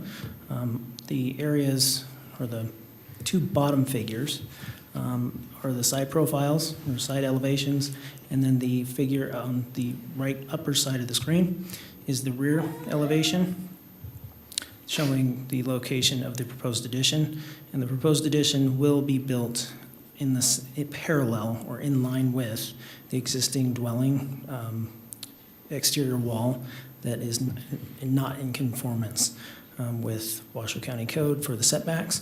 And so that is what this variance is going to allow. It's going to bring the subject structure into conformance with code, as well as allow for the construction of this addition.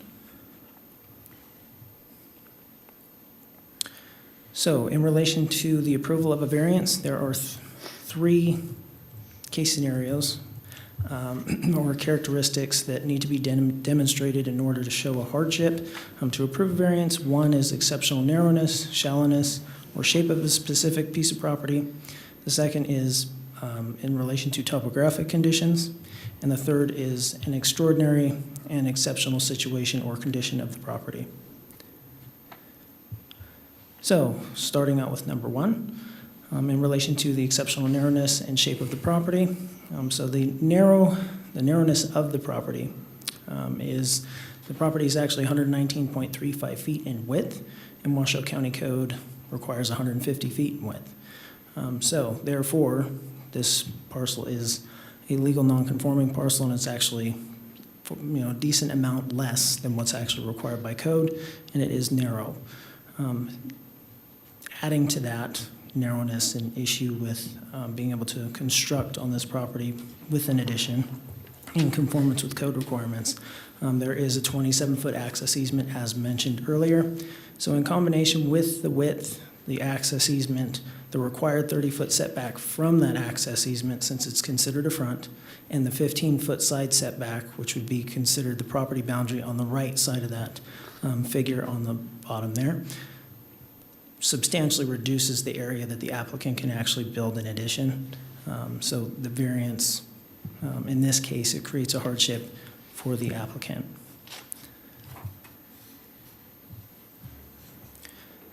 So as far as topographic conditions go, as you can see, there are contour lines shown on the screen there, and the actual topography of the subject property is fairly level, so that itself is not a hardship, so to speak, unlike the narrowness that I was just mentioning earlier.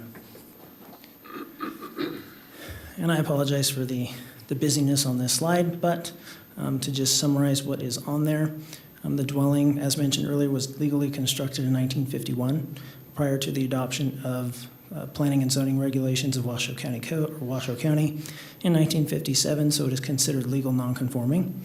And this variance would allow the property owner to actually have that addition, as well as bring the existing structure into conformance with Washoe County Code.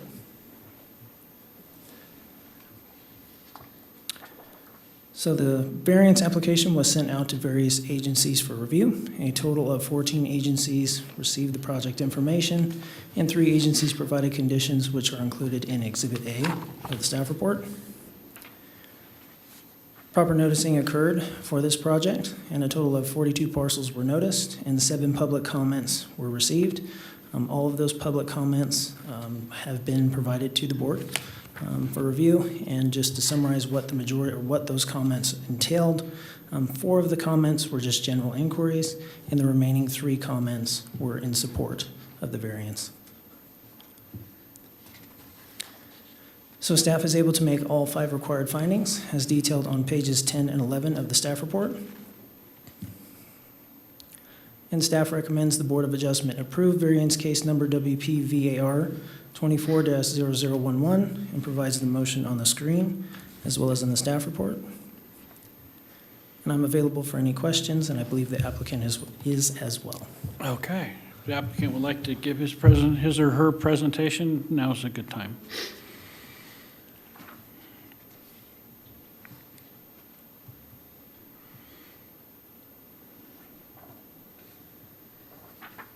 Just please state your name for the record.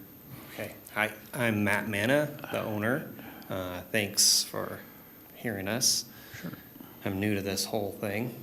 We recently purchased the property, and I don't know, everything that Mr. Evans said is what we've found out longhand. It is a long, skinny lot, 1 acre parcel in a 2.5 acre minimum neighborhood, so it has its own hurdles that come with that in trying to improve it. So that's why we're here today, trying to be able to get a permit to build and add to the house and bring a very old property up to date. So that's why we're here. I think it might be worth noting we do intend to live in it. It's going to be our home. We're not going to flip it or sell it immediately or anything, or rent it. So we bought it with the intention to fix it up and live in it and have it be our home. But everything Mr. Evans said was correct, and yeah, that's it. Thank you. Okay. Thank you. All right. Do we have any questions for any of them? Okay, let's open up public comment. Do we have any public comment? I have John Clacking and Chambers. Okay.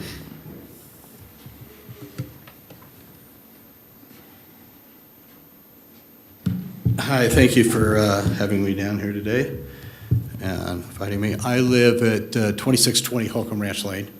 I'm at the dead end of this road. So this road is called County Road 8 on most of your diagrams that you would see, the ones I see anyway. And there's 3 houses on it. The one there building now or reconstructing a neighbor in between us with an ADU on that property, and then me at the very end of it.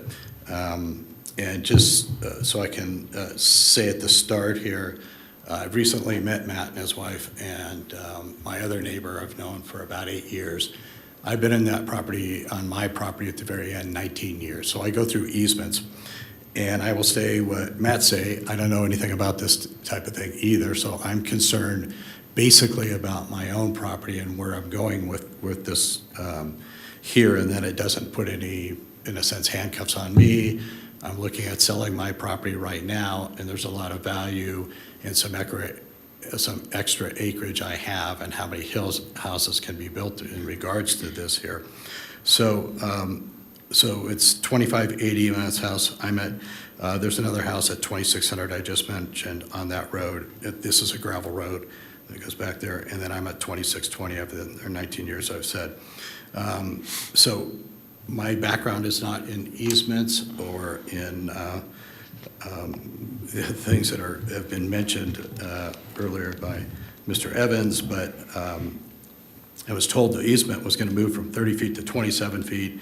And then I saw in the diagrams it's 30 feet to 0 feet.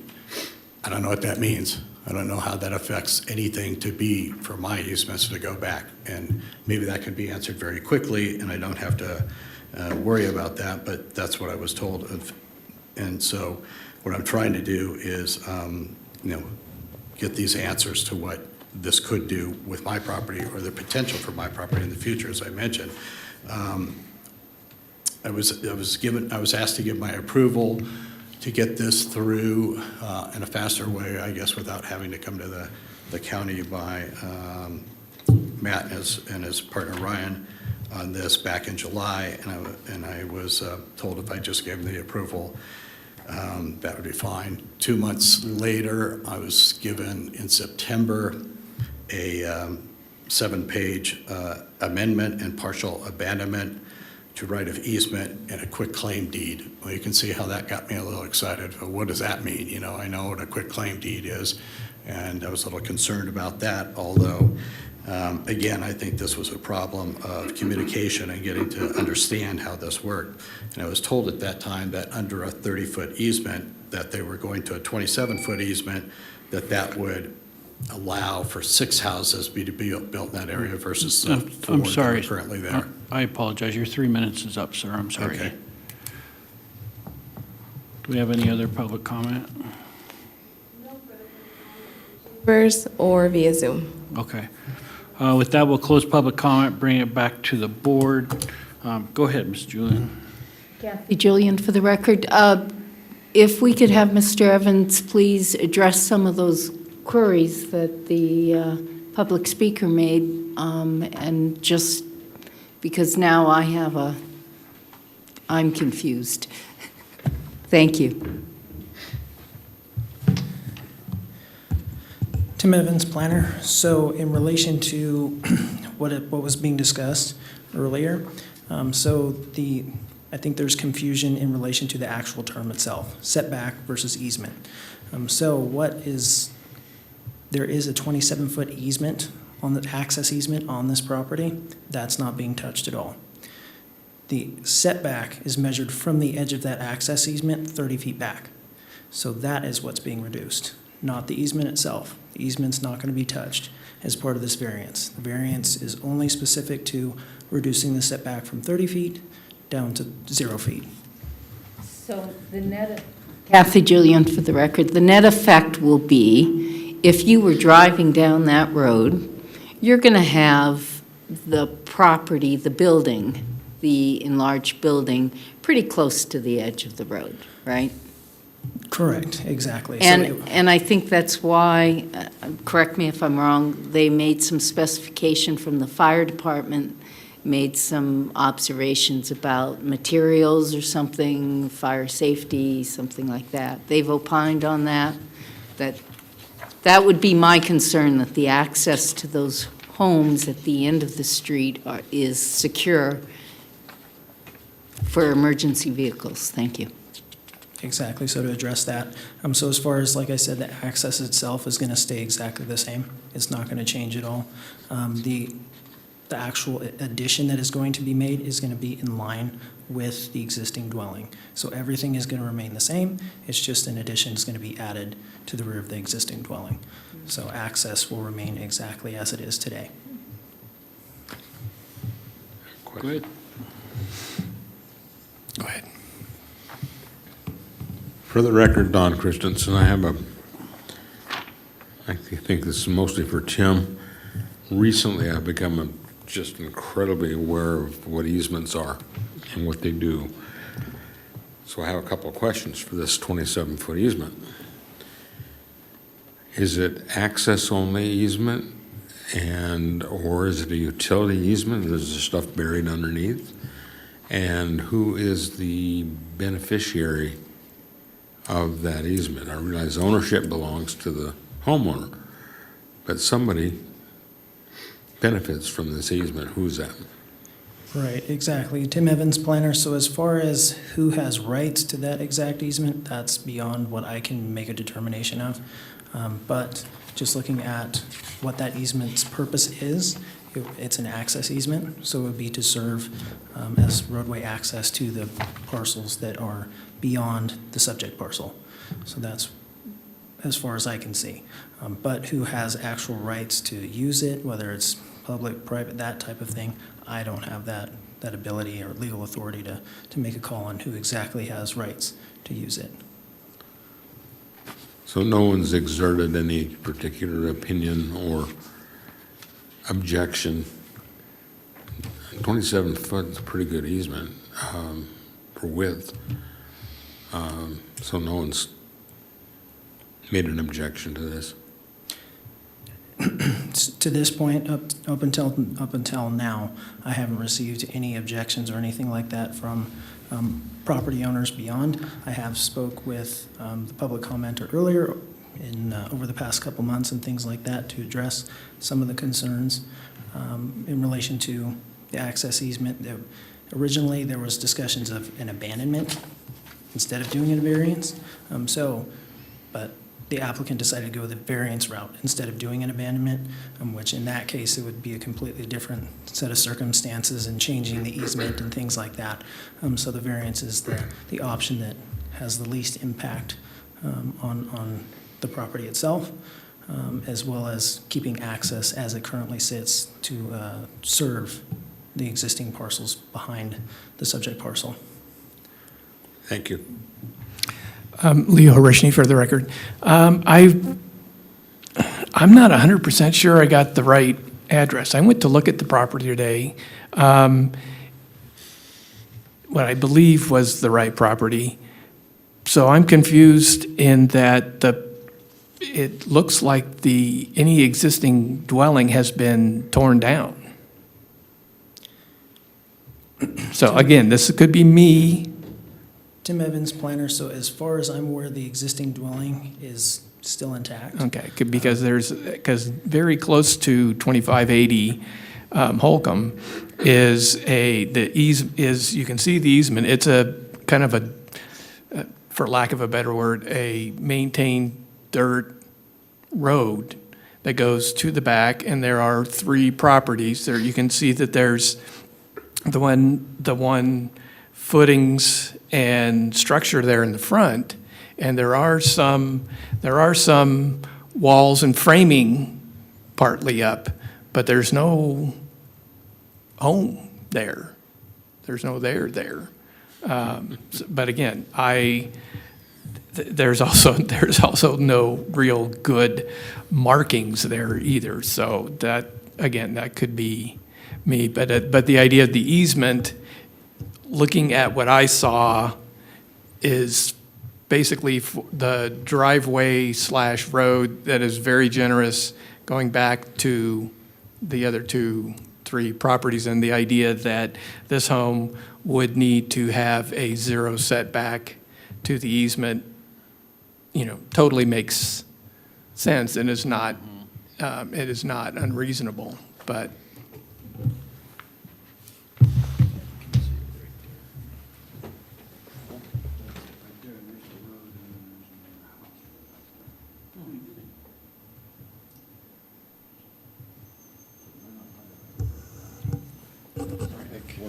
Very good, thank you.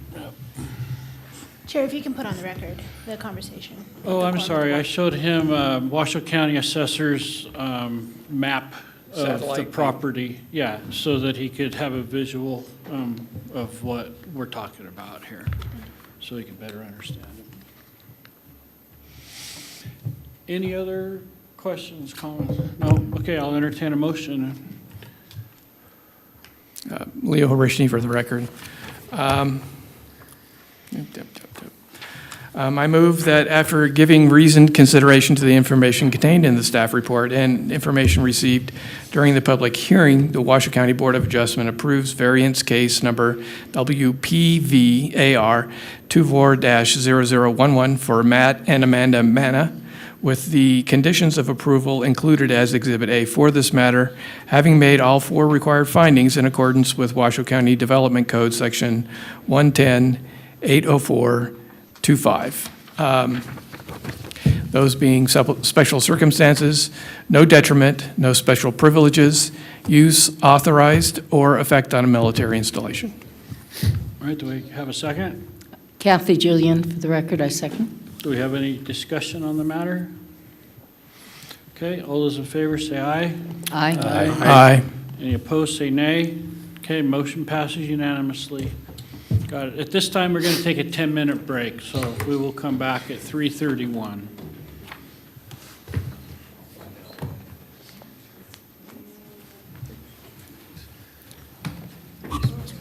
Recording stopped.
Those two women with Ormat, is that it?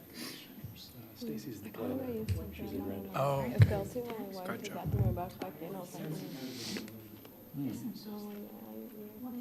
Probably your head too. Okay, yeah. Nobody can submit a variance to the parking because these are strictly construed. And it's, I hear, I understand. It's unfortunate.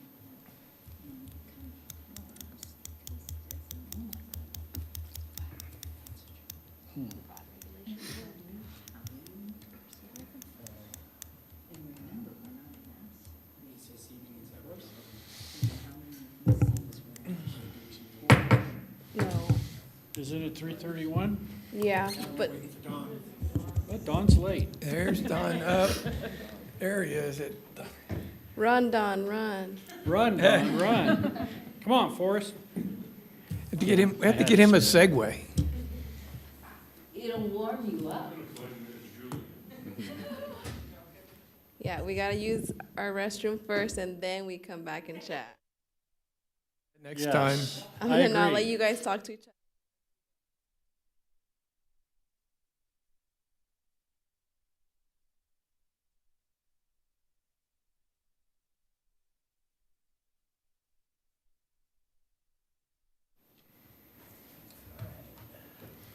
Recording in progress. All right, call the meeting back to order. It is 3:32. Next item on the agenda is Courtney breaking the microphone. That's administrative permit case number WAD-MIN 24-0012 for North Valley's geothermal groundwater monitoring wells.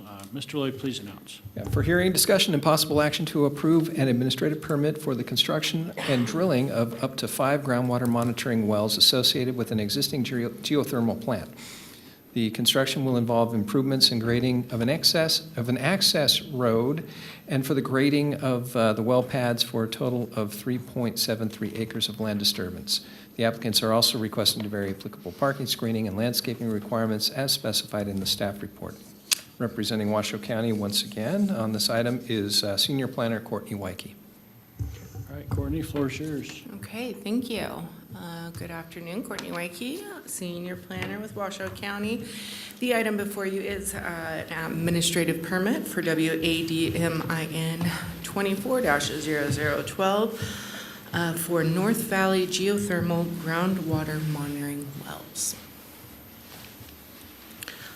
To reiterate what Mr. Lloyd said, the request is for an administrative permit for the construction and drilling of up to 5 groundwater monitoring wells associated with an existing geothermal plant. The construction will involve improvements and grading of an access road and for the grading of well pads. The applicants are also requesting to vary applicable parking, screening, and landscaping requirements as specified in the staff report.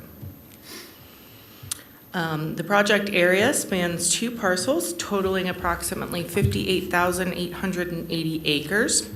However, the improvements are limited to an area of approximately only 5 square miles. The entire project area has a master plan designation of rural and a regulatory zone of general rural, respectively or predominantly. As you see above, there's a regulatory zone that was new to me and even some of our other planners, but FDL, which stands for dry lake, 15%, and then RDS is roads. But predominantly, this is a general rural zone parcel. All the parcels are located in the high desert planning area. A little bit of background on how we got here today. In May of 2021, the Bureau of Land Management approved an environmental assessment in compliance with the National Environmental Protection Act, which analyzed the environmental impacts of the North Valley geothermal facility. The record of decision required the applicant to develop and implement a BLM and Pyramid Lake Paiute Tribe approved hydrological monitoring plan near the geothermal project. In January of 2022, the monitoring plan was approved by the BLM and the Pyramid Lake Paiute Tribe, And the subject request today is the next step in implementation of the approved hydrological monitoring plan. Above, it is difficult to see, but this is the overall site plan because the scale of where the proposed wells will be. There will be temporary surface disturbance for 5 well pads, all located on public lands owned by the BLM. Each well pad will be slightly less than 1 acre in size, with a total disturbed area for the 5 well pads of approximately 3.73 acres. Additionally, pads will be graded to match the physical and environmental characteristics of each well site to minimize disturbance. The nearest distance from a residence to a well location is approximately 6 miles, and therefore will have minimal impacts on adjacent neighbors. Wells will be drilled at varying depths to allow collection of depth to groundwater measurements, water quality measurements, and water quality samples. The application indicates the wells will be non-consumptive to the water supply as they are designed to monitor groundwater. The application also indicates that during construction of the well pads, there could be up to 10 workers at each drill site for the duration of the well drilling, which is anticipated to be approximately 90 days. Personnel will sleep in self-contained portable trailers on the active drill site while the well is being drilled. This is needed to ensure safety of the equipment in the well pad site, as well as to gather data about the well site. Exploration drilling activities require a 24-hour operation and supervision to ensure a safe drilling environment at all times and to allow for immediate action during drilling activities and for the safety of the drill rig personnel. Please note that there was an error in the conditions of approval. The template condition for construction hours should have been deleted. For this case, an exception to those hours is appropriate as the drilling will require those 24-hour operations. Your motion for consideration recommends deleting 1F from the conditions, which essentially just eliminates that requirement for the 7 a.m. to 7 p.m. Okay, as part of the admin permit request, you are also approving the mass grading. I only have a template here of one of the well pads, but I'm happy to go into any one specific well pad that you may be interested in. But for the sake of the presentation, I felt we didn't need to go through each individual well pad, as we did in the staff report. Grading activities include well pads and improvements to existing roads or ground clearing for new roads. Specifically, each drill pad would be prepared to create a level pad for the drill rig and a graded surface for the support equipment. Each pad will include a reserve pit to contain and temporarily store stormwater runoff, drilling cuttings, and circulating drilling mud. The reserve pits would be fenced on 3 sides during drilling. Once drilling is complete, the 4th side will be fenced to prevent access by people, wildlife, and/or livestock. The fencing will be built according to rangeland management specifications and will remain in place until the reserve pit reclamation begins. The 5 pads will require approximately 7,000 cubic yards of cut and fill earthwork. Did I go too fast? No, I did not. Other grading activities include the new roads and/or improvements to existing roads, providing access to the well pads. Where feasible, existing roads will be used to access well pads. However, even existing roads will require an additional 10 feet width of surface disturbance for the road improvements. Where new roads are necessary, they will require a 20-foot wide surface in order to accommodate a 15-foot wide drivable roadbed. As proposed, approximately 12.9 miles of roadways, new or improved, will be required to access the proposed well pads. All roads will be constructed pursuant to the BLM design criteria. And above is just a typical pad and road cross-sections. Looking at some of the impacts for traffic and parking, most of the traffic will occur during construction of the well pads. The drilling crew will either travel to the site daily or be on site, staying in the portable trailers for grading and drilling activities. The applicant is requesting a waiver to eliminate requirements associated with parking and moving areas to be paved, since paved parking is generally intended for more of an urban environment, and the location of the well pads is very remote and does not include services like stormwater utilities, including curb and gutter, which are generally included with the installation of pavement. Staff does agree with the request to modify those standards. The proposed project does not include any formal landscaping. The applicant is requesting to waive all the provisions of Article 412, given the nature and location of the groundwater monitoring well pads. Staff does agree with this request, and the Envision Washoe 2040, it does support the land use principle 3, support development that respects natural resources, and the associated policy 3.2, which states promote landscaping that is consistent with best practices for resource sustainability, habitat preservation and enhancement, and natural hazard resilience. The applicant indicates they would prefer to keep the area looking natural and undisturbed.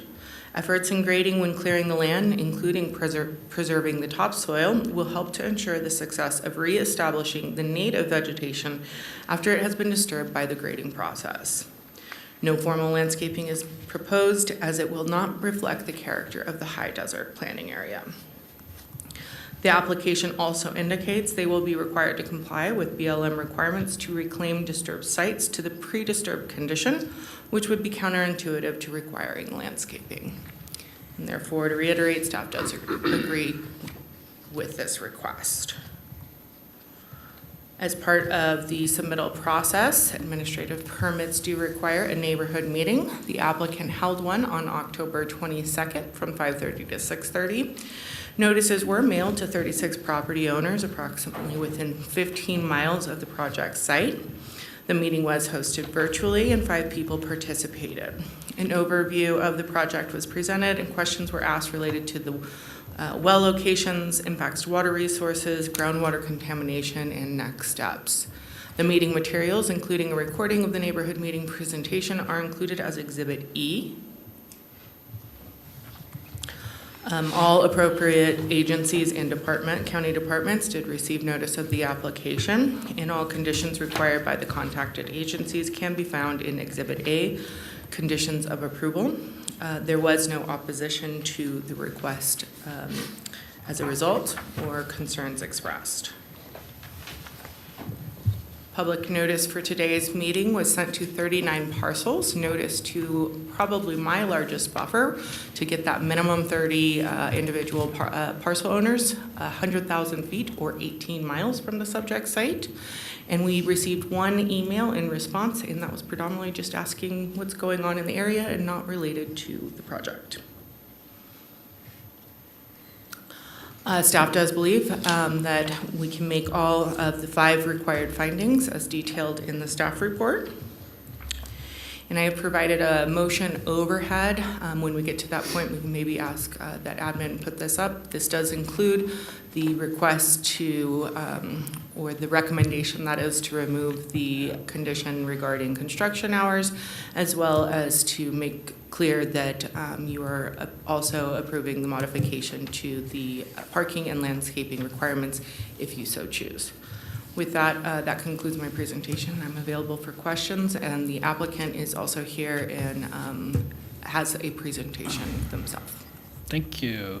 Would the applicant like to do the presentation?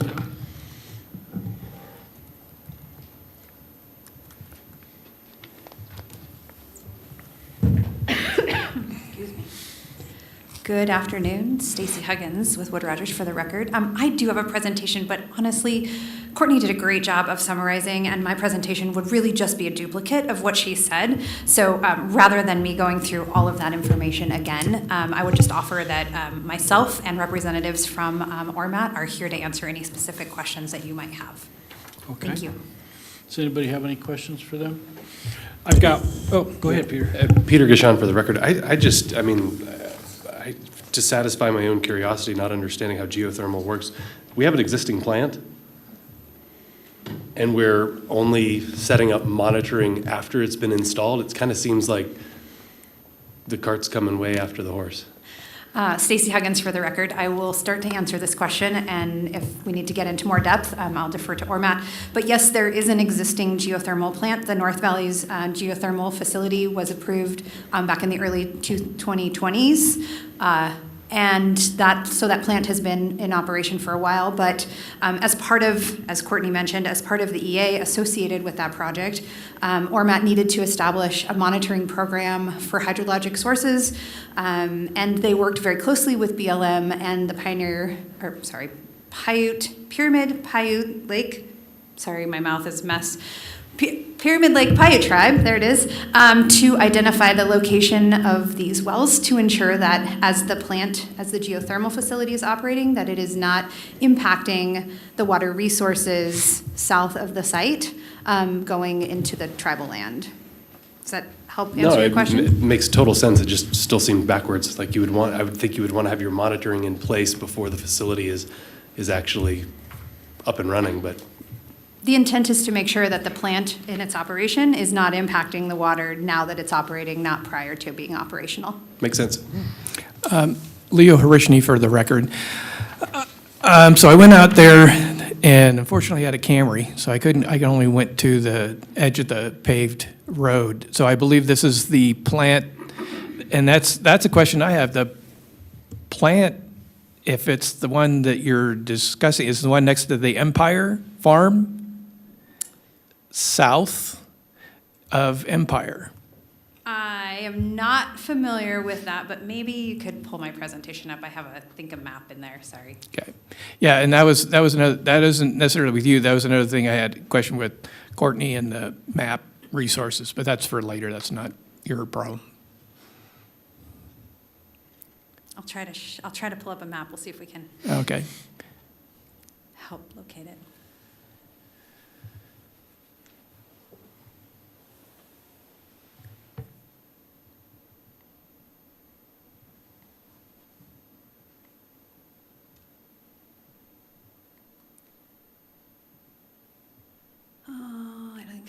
I don't have anything that shows as far north as Empire. So I think this is south of Empire itself. All right. All right. So that goes back to later my comments with Courtney, because I did, like I said, I did actually go out, and I would have actually gone out to the, I would have actually gone out to the plant if I could have, and I did search through the APN to try to get because the materials here, I tried to do as best as I could to go out there and see what it was, but yeah, it was not easy, but that's not your responsibility. I don't know if you can offer, but I would have liked to know what these monitoring wellheads look like, because this is obviously not the first setup. It seems that it would have been, I'm surprised to not see in this presentation anywhere a picture of an existing monitoring well, so to actually have a visual of what this looks like. I do not have a picture with me. I'm not sure if, do you have a picture? Okay. I'm going to defer to ORMAT representative. Thank you. Yes, good afternoon. Erica Fries for the record. I'm with ORMAT. So it's a good question. So monitoring wells are really just, there'll be a very short amount of pipe that sticks out of the ground. It'll have a cap on it, probably more similar to what you would think of in a livestock operation, not similar to the geothermal wellheads that you may have seen associated with the geothermal facility. It's really just for us to be able to access and collect water samples, and some of these will have loggers that will hang down in there that'll collect pressure and temperature data. So it's, maybe 1 to 2 feet above the ground. All right. A small diameter pipe that is capped. All right. So that would have helped with the presentation and understanding, because but again, I don't know Yeah, I'm not 100% sure I looked at the right spot now, but I went to the APN number and the address on State Route 57 that was on the APN number to go from there, and I'm getting a sense that that wasn't the right spot. So I know the APNs are very big, but if you got to the end of the pavement, you still probably would have been, close to 8 miles down a dirt road. So that is the plan. So on the backside of that valley, when you kind of go, so on the back, and then the Empire Farm is to the north, and then the plant is to the south. So I think the Empire Farms. So the farm is to the west. So if you drove down the road, it paves and it splits. If you went south, you would have gone to the geothermal facility. If you would have continued west, you would have gone to Empire Farms, which is on the other side of the valley. All right, so. Yeah.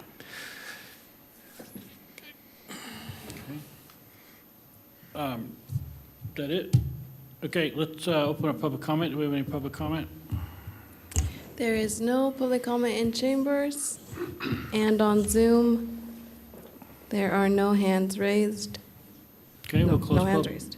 close public comment, bring it back to the board. I've got one question. So just for a point of clarification for my own thing, you mentioned ORMAT, which that's usually who comes before us.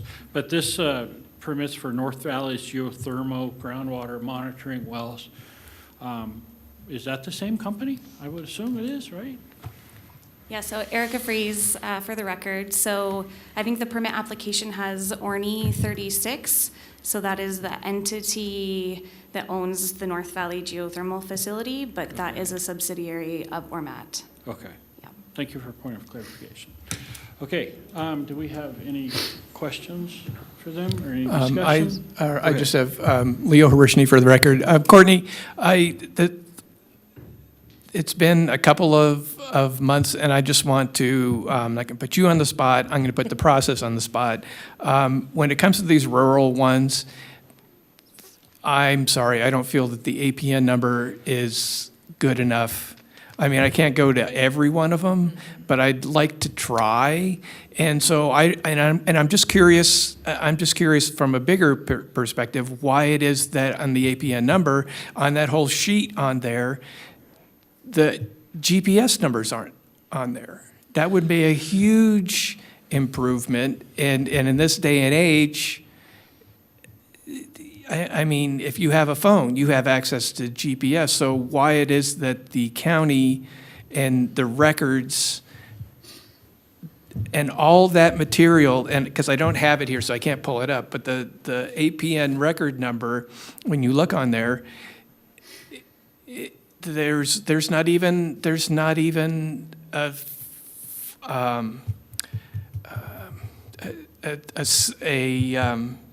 designation, an area designated in the record for the parcel number for the GPS coordinates. And I understand that for urban and general incorporated areas of the county, it would possibly be impractical, but given that this county has so much, 90% of this county is unincorporated and undeveloped, that it just, again,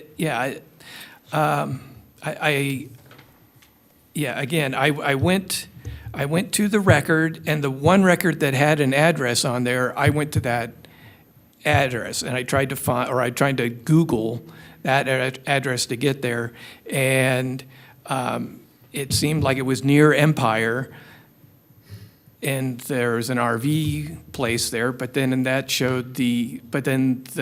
Google picture wasn't the same as what the address was. So I just would like to go on record to say that I would like somehow to have a better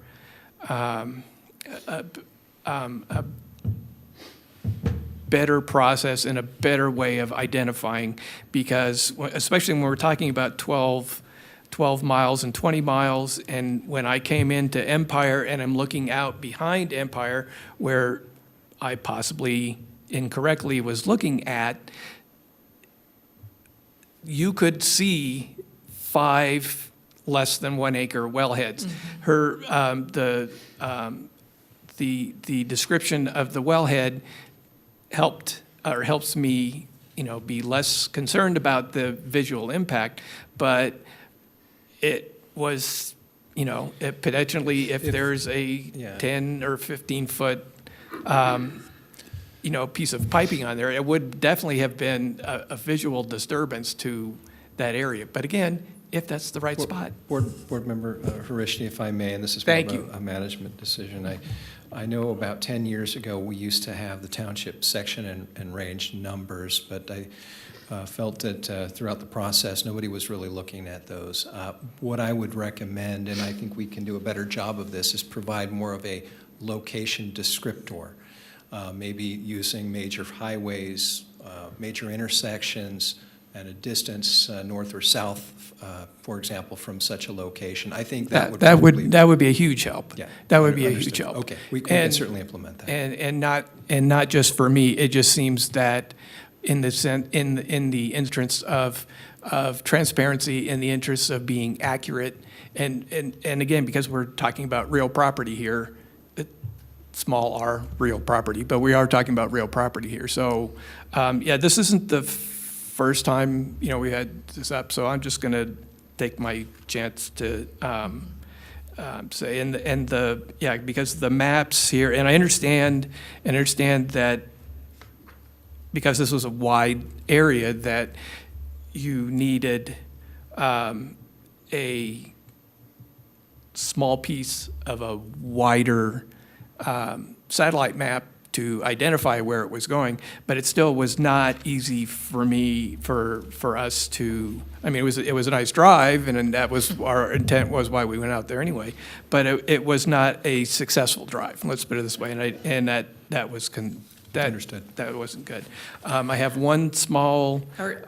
If I may, Sure, thank you.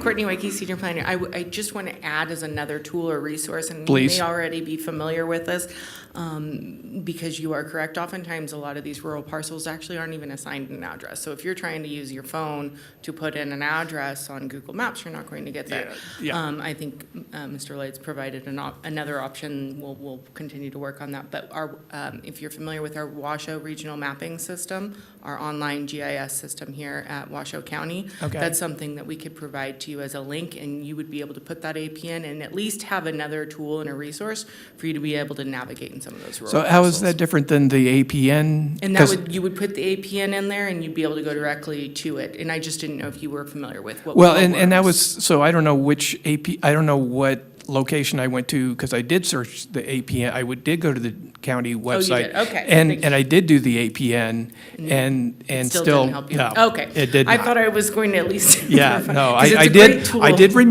remember. Okay. I did understand that I have to do some work myself on that, and so I did.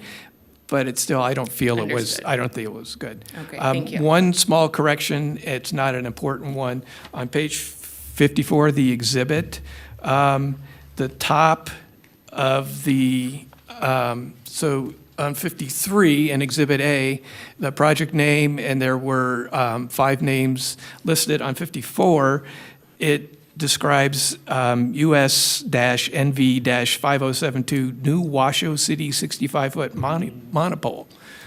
So, probably not important, but in the interest of being accurate, just have to show that I actually do look at these. Thank you Sorry. so much for that. All right, thank you. correction. Thanks I for listening to me appreciate go it. on. I appreciate it. Board Member. Okay. If we have any more questions, discussion, can I get a motion? Peter Gishon for the record.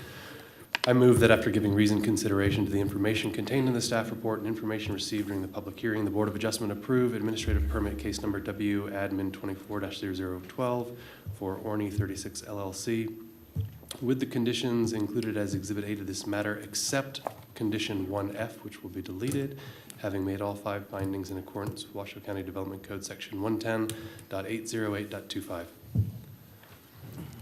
Be Jillian for the record, I second. Do we have any discussion? We have a motion and a second. Any discussion? Okay, all those in favor say aye. Aye. Aye. He did put that in there. Thank you. Any Sorry, I opposed, say nay. Appreciate it. Okay, motion passes unanimously. Yeah, no, he did, he mentioned that. I was trying to get her attention to put it up there, but Peter's good. He always remembers. Take We notes. knew it. We were Take like, notes. man, Burgershon's got it. got it. All right, so that concludes all that stuff. The next item was postponed. So we're moving on to item number 9, chair and board items, future agenda items. I do have one request I would like. I would like to have a presentation on the safety of this room. I have heard that these are bulletproof, and I would like to get a clarification on that. The height of the ceilings for point of reference, and the height and the length and width of the room for point of reference, so that we can say, well, this is 12 feet long, and maybe, you know, the ceiling, I think it's a 13 or something along that line, but with the way the world is these days, I would like to get a clarification on the safety of this room. Okay? Anybody else have anything? Okay. And then I don't know what it would take to relook at the vehicle requirements for the STRs up an incline, but if there's any way that we could ask somebody about that, maybe look at that, because when we were talking about 2 vehicles, 1 spot, and all that earlier, so the guy's zoning, or so his permit got knocked down from 8 to 4 because he didn't have 2 parking spots, but with 1 parking spot, you can have 8 vehicles, or 8 people in a minivan. So why should he be punished for only being able to have 4 people if you can carry 8 people in 1 vehicle? That would require an amendment to code, and the 4 people is set in code. So it has nothing to do with how many people are actually in a vehicle. The Washoe County Commission has determined through their process of enacting the ordinances that 1 parking spot equals 4 people. Whether this board believes that that's a reasonable conclusion to have drawn or not is not particularly relevant. Is there some way to initiate a relook at that? I don't know.